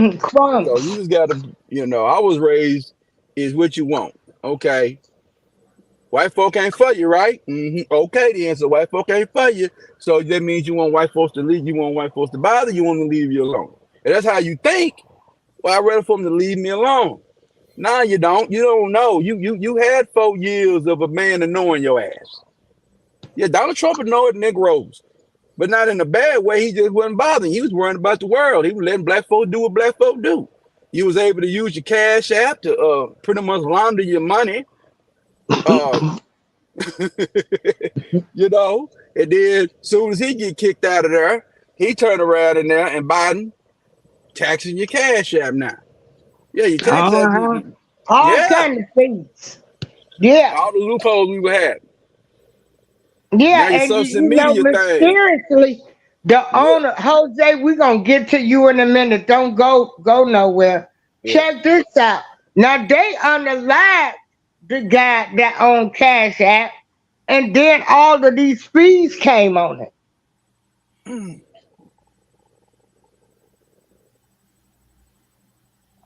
Jose, Yeah, I'm here. I was just waiting for my opportunity to speak. You got it. you got Okay. it. Well, first of all, thank you for allowing me on your platform. And of course, happy Juneteenth to everybody here on the panel and on the chat.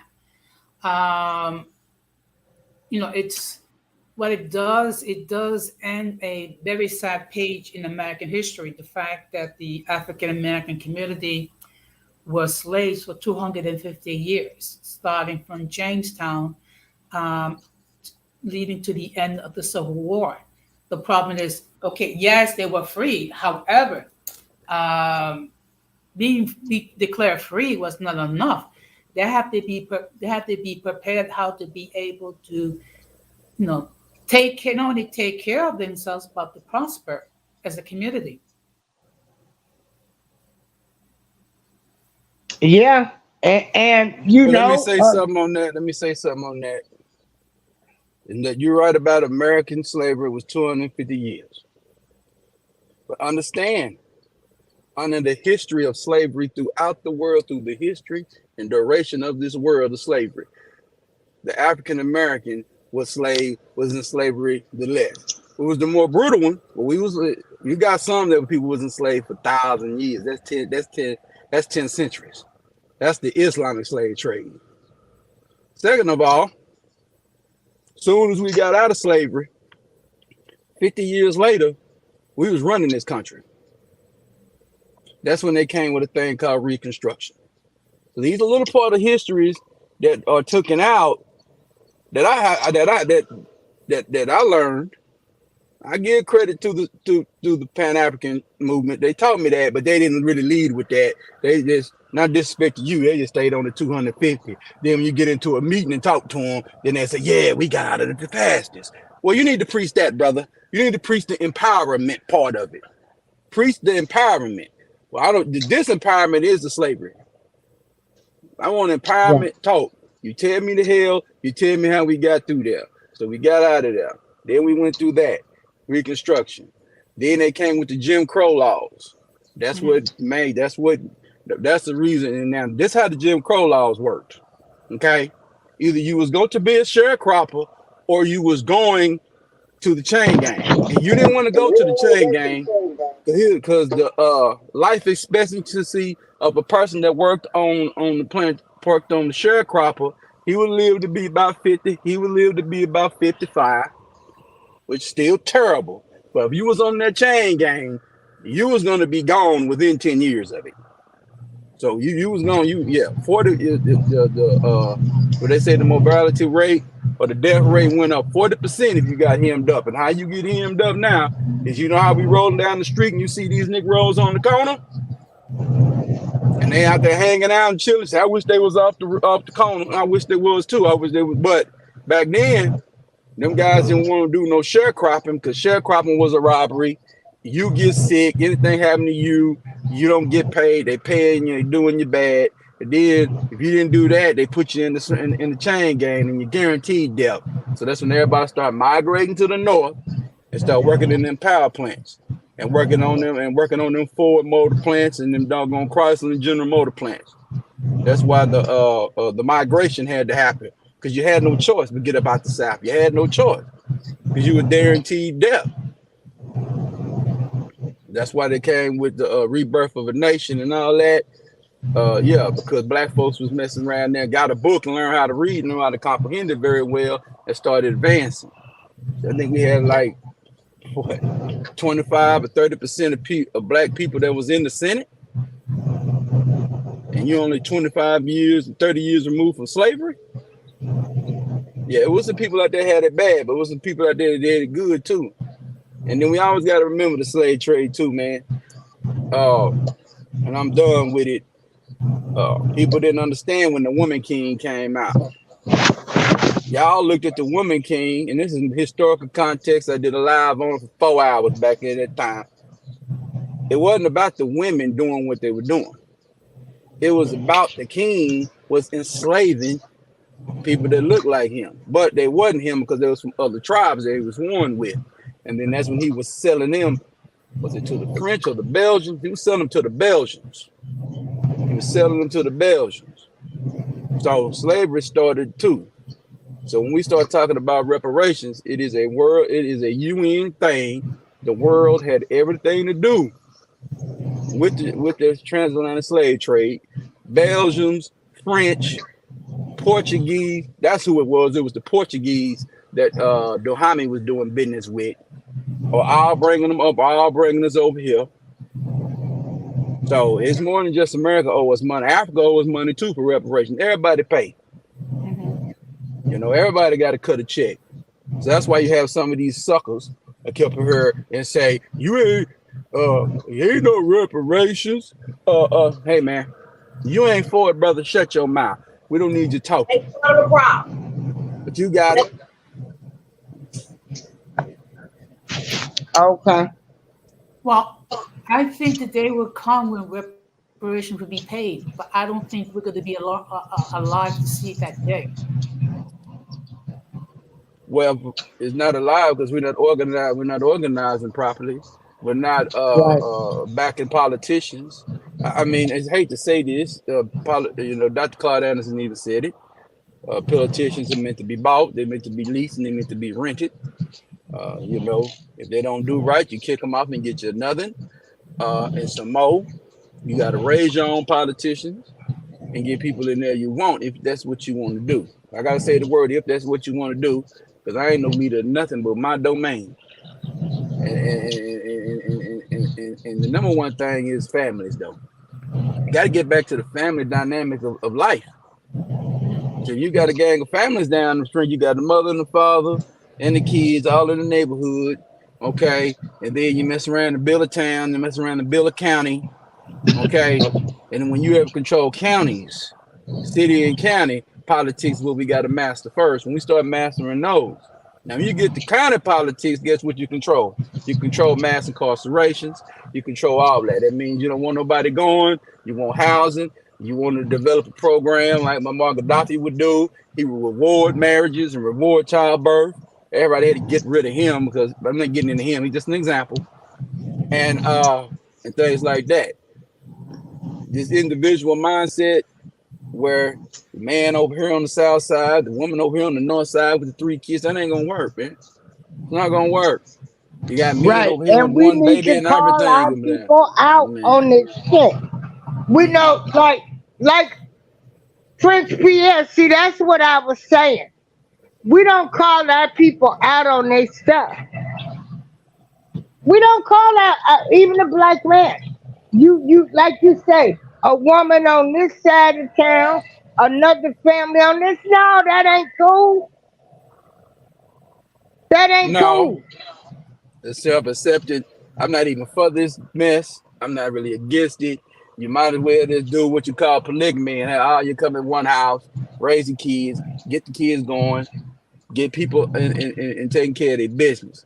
Key to business, you have to take care of your business or your business will take care of you. Guaranteed. Business will be taking care of you because America is based off success of your downfall or your upright. Your downfall is penitentiaries. Downfall is death because of the cemetery and the morgue, okay, and the funeral homes. Okay, they capitalize off your death. Okay, so everybody capitalize on every aspect of this of society and of your daily walk. It is what it is. So when you get to understanding that this is a land of capitalism, it's a never be a communism is trying to come here, but it'll never come here. And until you really understand the concept of what you're at, because even our ancestors, all the ancestors, old folks, I was raised by old folks. Old folks just wanted them folks to leave us alone. We can get out there and go get it. We can get out here and go get it. All right. So if you got a concept, I can get out here and go get it, then you don't care about all that other stuff. But that don't. And another thing is when you think white folk, like Bobby Dick Gregory talking about, you think it's that white guy that's next door to you. Yeah, that ain't your problem. He can't help you if he wanted to. It's them white folk up there, them elites, them real white folk. The ones that really making decisions, really over here, the Bidens, the Barack Obamas. Yeah, he was just white and black skin. You know his lineage if you do history of him. But you ain't got to listen to me. You just go listen to Judge O'Brien on that. But you got it, sister. I got 2 minutes information. I talk all day. But you got it. Yeah, I don't even like when Obama, people voted for him for the first term, but he got in there. He did nothing for us because that was not his mission. Mm-mm. But you can't tell some people that. I mean, I I don't was caught even up. like people that I mean, I mention was caught up Obama's in it. name. But I Huh? remember that you got it. I was just I gonna tell mean, you the. I was just gonna tell you the date. That like he won. I was at my grandmama's house. Grandmama sitting me down. When I was sitting there watching this, I asked her a question. I said, "What you think about Obama?" Grandmama looked at him. Yeah, you're a tall, good-looking man. He talked very well. But she said this. He said, "Prince, is black folks the majority of the population in this country?" I said, "Nah. Let me tell you something, boy. Black folk gonna have hell, boy, when he get out." He said, "You might have hell with him, but when he get out, y'all gonna have some hell." And she said this. He said, "I know you don't want this to happen. By the time you realize Obama was trash, I'll be dead and gone." Well, I found that Obama was trash in March of 2012. My grandmama passed away, rest in peace, in January of 2012. Yeah. Boy, that's called profiteering. And she broke it down. She told me, your business that you in, yeah.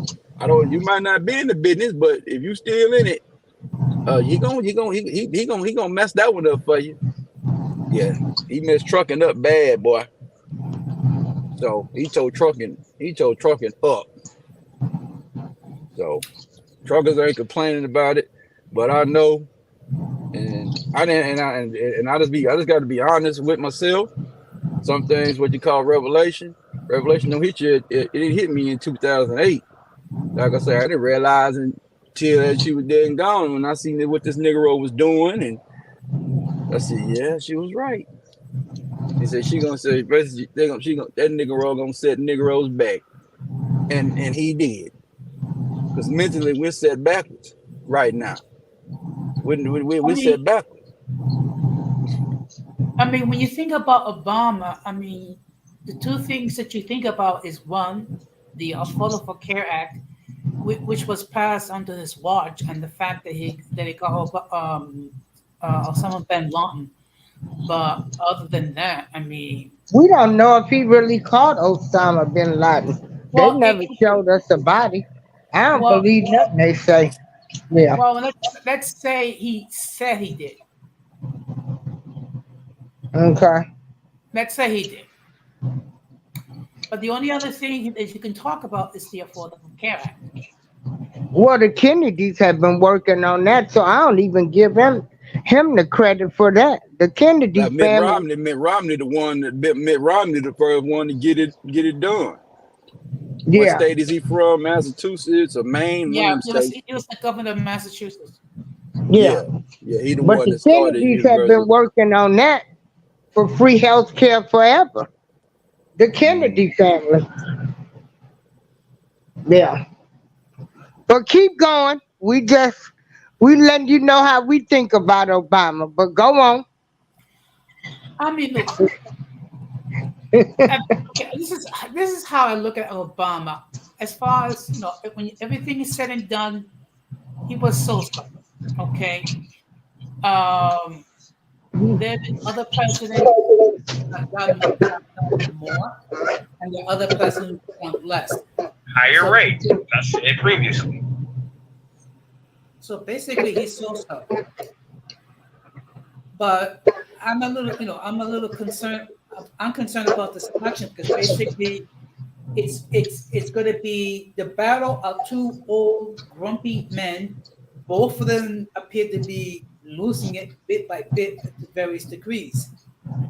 And to be perfectly honest, we don't know if either of them get elected, are they able to complete their term because they're almost mean, one person is over 80, the other one is close to 80.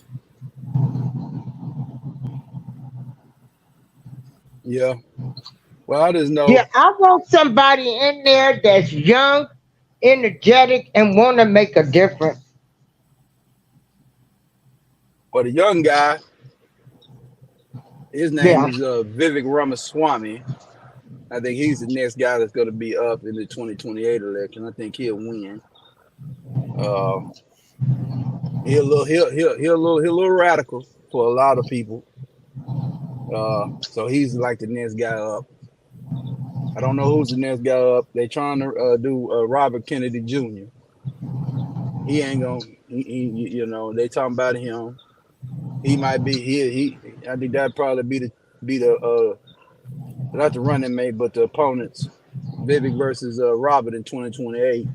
But as of the day, yeah, Donald Trump. It is what it is with him. He's a fool.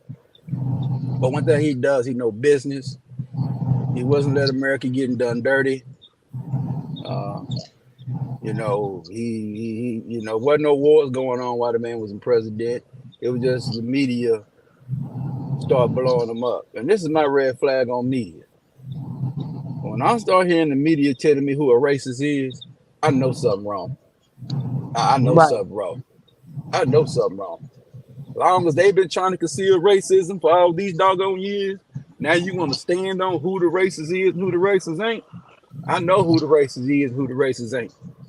I don't go by what you tell me. And I ain't saying that Donald Trump ain't no racist. You know, he might not be a racist. I ain't gonna say he ain't prejudiced. I don't know what he done.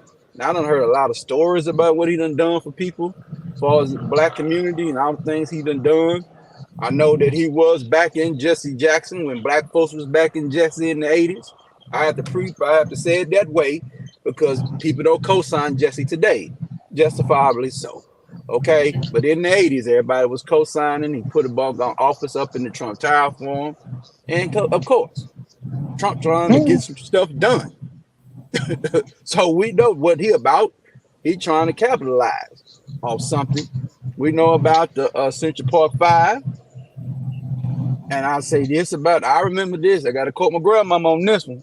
And the only reason I'm quoting on this because it's just stuff I wasn't even paying attention to, but it came back. And I seen it. And she looked over there and said, hold on. You trying to tell me them 5 boys, which I don't believe they did what they said they did, but why did their parents didn't back them? Why their parents is telling them, you need to confess. You know you did it. I'm just telling you what I heard and what I saw back in the 90s. Ain't no way my grandma gonna sit up in there in front of no police and tell them folk that my son is a bad person. We ain't supposed to, nah, man. I can't help you if your own family don't love you. I can't love you more than your mommy and your daddy. Now, Trump, you know, and it was a big thing now. And then they ended up finding out what happened. And them guys was out there in the Central Park. Not doing what they said that they did to that woman, you understand? But they was out there hitting licks. They was out there doing a lot of bad out there. So they was robbing and stealing and multiplying. Okay, so I'm not, I say, okay, when I heard that information, I give Trump a reprieve on that one. And I'm not looking for white people to believe in my black behind more than my own mama and my daddy and my granny and my granddaddy and my cousins and my uncles and aunts and nieces and nephews. Absolutely not. I can't do that one. I finished with this. A perfect example. It's a sports example, was a perfect example. It was a quarterback named Vince Young. He was highly talented coming out of Texas. He went there. He played a game against Pittsburgh Steelers. He had a terrible game. Vince Young mama called up the head coach at Tennessee at the time. I ain't gonna get into his name, it's Jeff Fisher. He said, I don't know where my son is. I don't know what he's doing. I think he might kill himself. What? Then he ended up finding out that he was over there at a homeboy house in Tennessee, a teammate of somebody, eating hot wings, watching the game. He just didn't answer the phone. And after that day, if you're a sports fanatic like I am, that was it, his tender in Tennessee. He never got no more free reign. He never got nothing. They was trying to get him up out of there because they don't want no volatile guy leading their football team. So ain't nobody want no volatile people out here doing bad. But at the end of the day, the best white man for the job, like a cat told me back in 2020, is Donald Trump, because he just the best man for the job. He might not be the best for what we want, but he's the best man for this job. Dude, and Biden messed this economy up. I know the economy is booming, but inflation blew up on this guy. Rents went from, I remember, man, in 2020, I was only paying $800 for rent. In 2 years, I was paying $1,200. What the hell going on out here? Well, people don't see nothing wrong with this. The economy, inflation, but you sit up and you send Ukraine money right in my face. Like, y'all don't see a problem with that. Which they back, which Ukraine is neo-Nazism, by the way. So while we backing, hold on, I'm not getting into the powers that be. I won't say their name on your show. But how in the hell is you sitting up on this holding their tip? Ukraine? Come on now. Makes no sense to me. Well, there's been a lot of talk in the media regarding Donald Trump being convicted of 34 crimes. Basically, when you take everything in a nutshell, basically what Donald Trump did was had an illicit affair with a porn star, and he tried to hide it. Okay, which is kind of something similar to what Bill Clinton did when the Republicans tried to have him impeached, simply because he actually got an intern to give him a BJ. But the fact Monica Lewinsky. But this is not the first time that a person that's been convicted of crimes have run for the presidency. In 1920, there was a man named Eugene Debs. He was a candidate for the Socialist Party. He was convicted, and he ran. So, and when you take a look at the criteria to be president, all it states is you have to be 35 years old, you have to be a naturalized U.S. citizen, and residing in the United States for 14 years. That's all the criteria. Yep. Now everybody got their panties and brief in a bunch because they just now finding out that the president can have a felon. Well, when people was trying to tell black people this in the 90s, they didn't want to listen. Yeah, down there in Louisiana, they letting fellas have guns now. I mean, they don't. Yeah. And I'm pro Second Amendment, so I ain't tripping. Yeah, but they want to act like, the president could have a felon. When people was trying to tell y'all, well, the person commander-in-chief of this country, which is the president, that's another name they call him.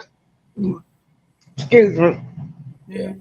When they were saying that they have a felon, nobody wanted to go to court and fight these people. The things that we should have been fighting for, we didn't fight for. No, I mean, they just made now everybody's got their panties and their briefs in the bunch. Oh my gosh, the president can have a felon. Well, this ain't happened. We tried to tell y'all years ago when the factories was getting rid of people. Like, do you know the president can have a felon? So y'all need to, and people need to get together and fight this.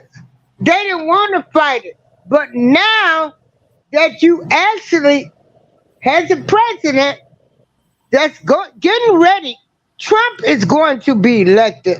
He's going to be in the White House and has a felon. Now y'all want to say all the convictions. Shit. As soon as as soon as the inauguration, as soon as he sit down, he pardoned himself out of there, and he'd be no longer a felon no more. Right. So that'll be over with. But you know something? But I mean, in all fairness, if you take a look of the men that have been presidents of the United States, we have had men who owned slaves. We have had men who are unfaithful to their spouses. We have had other men that committed various different types of criminal activity.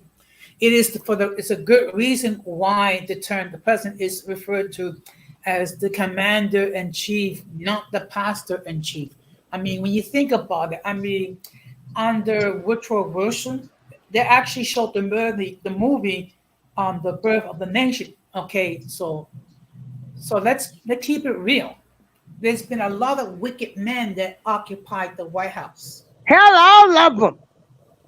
All of them that's been in there done some dirt. The Clintons had the woman on his knees. JFK had Marilyn Monroe in the basement. Yeah. When Joe DiMaggio George had Washington, Thomas Jefferson, they had their slaves quarters built underground.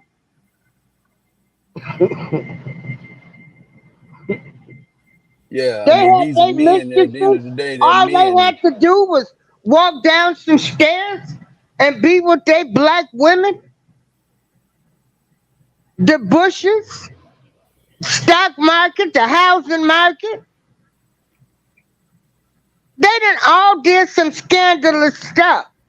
But Till you Alabama decide to take go over. at the one. They That's lied about the war. The war was about oil. They over there spraying soldiers with chemicals and stuff, Yes, protecting sir. their Yes, oil ma'am. well. Yeah, they playing, man. I mean, You this know, is like politics. you, This is politics. y'all, but everybody wants to say what Trump done did. Like he the only bad guy. I'm a firm believer. If you not gonna do for all, then don't do for one. But speaking of that case where he got hit for 34 counts, uh, they even stated that he didn't use any campaign funds. He had some incompetent people over there. well, How actually, was the guy that stole his money, that said he stole his money, how was he able to get on the stand and be a credible witness for the prosecution?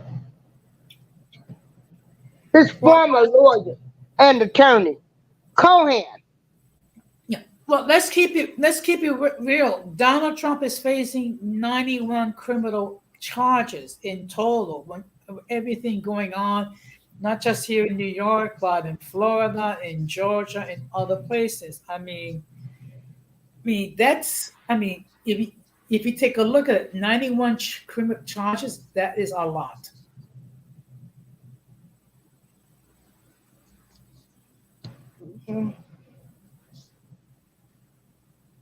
But I'm gonna hop down, April. Thank you very much for allowing me to be on your Okay. platform.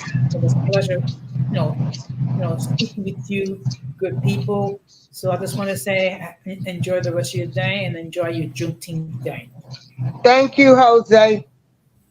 Jose Take is care. a guy I met on another guy's channel, you know.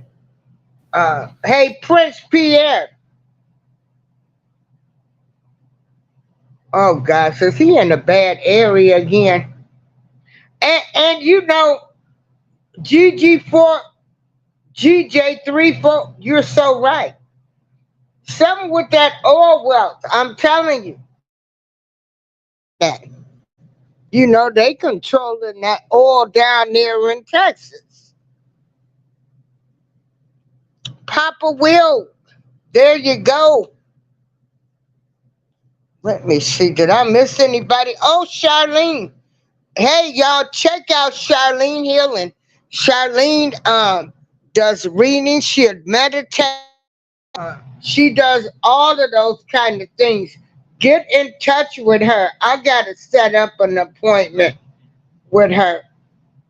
But she will help you, you know, with some things. There's some people on YouTube that are doing some great things too, where you can call them up. There's a lot of people um, that do this. This is their business. They have their credentials, and you know, you can call them up and they can help you.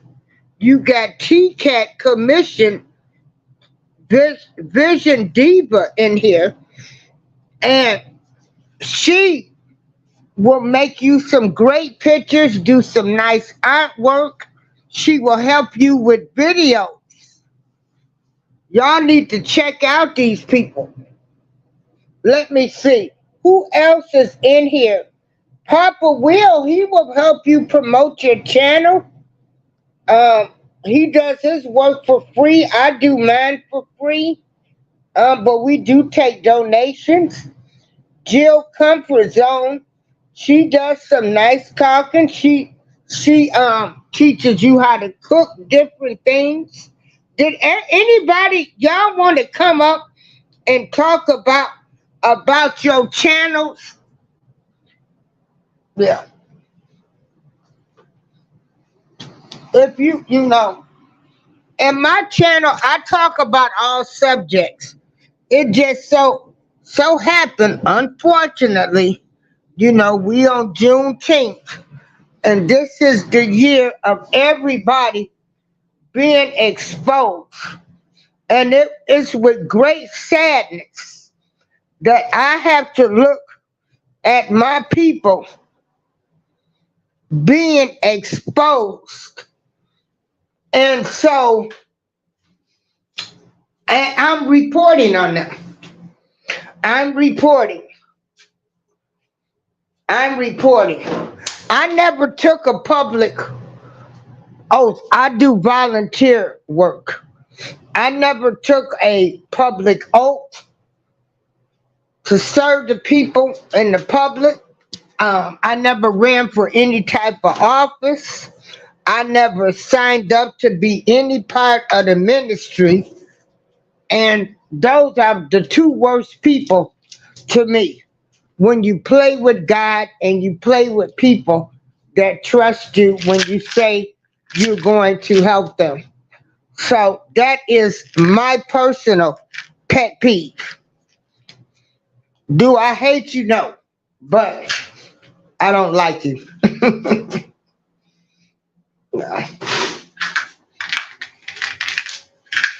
So if anybody want to come up and talk about their channels, and also this is an election year, and if you don't see the programming, how they are trying to program us, get us to think a certain way, and you people falling for it, and neither one of them candidates, all of them, you know, they both have a past.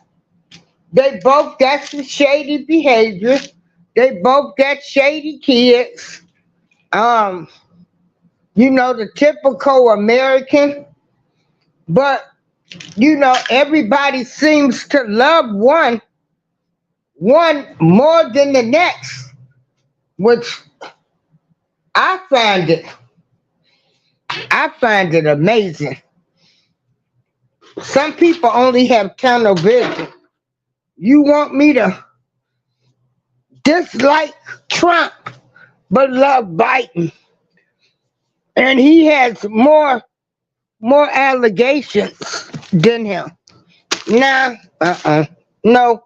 I'm my own woman over here. I got my own mind. But anyway, there are some amazing content creators.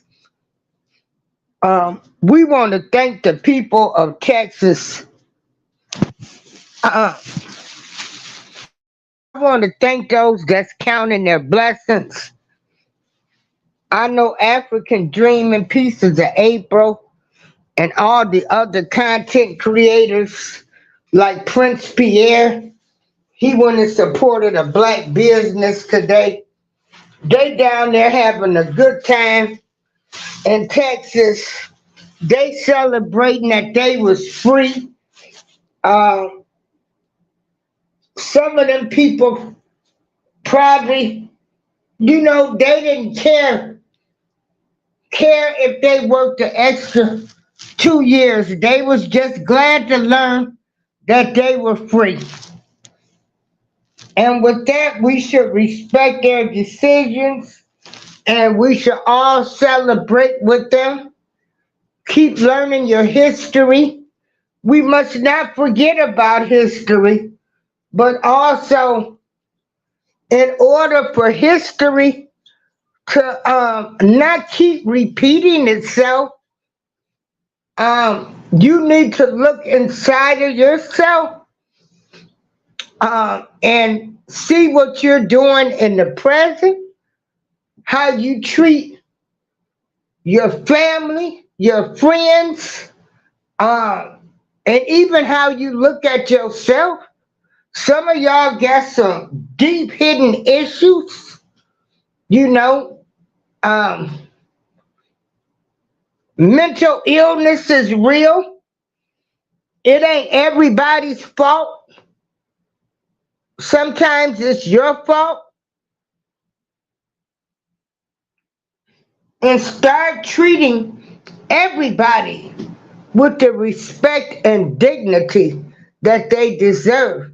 Because at the end of the day, ain't nobody better than nobody. In my book, we all number one until you cross me. Once you cross me, you ain't number one. I don't hate you, but I don't want you around me in no shape, form, or fashion. I believe in spirits. And when I blatantly know that you have done something evil to me, I don't trust you around me. I don't want nobody put no evil spirits sending them this way. That's why if I'm at places, I don't even want some people around me. I had to tell a lady the other day, where we had some issues. Like we're done. I keep doing this forgiving with you,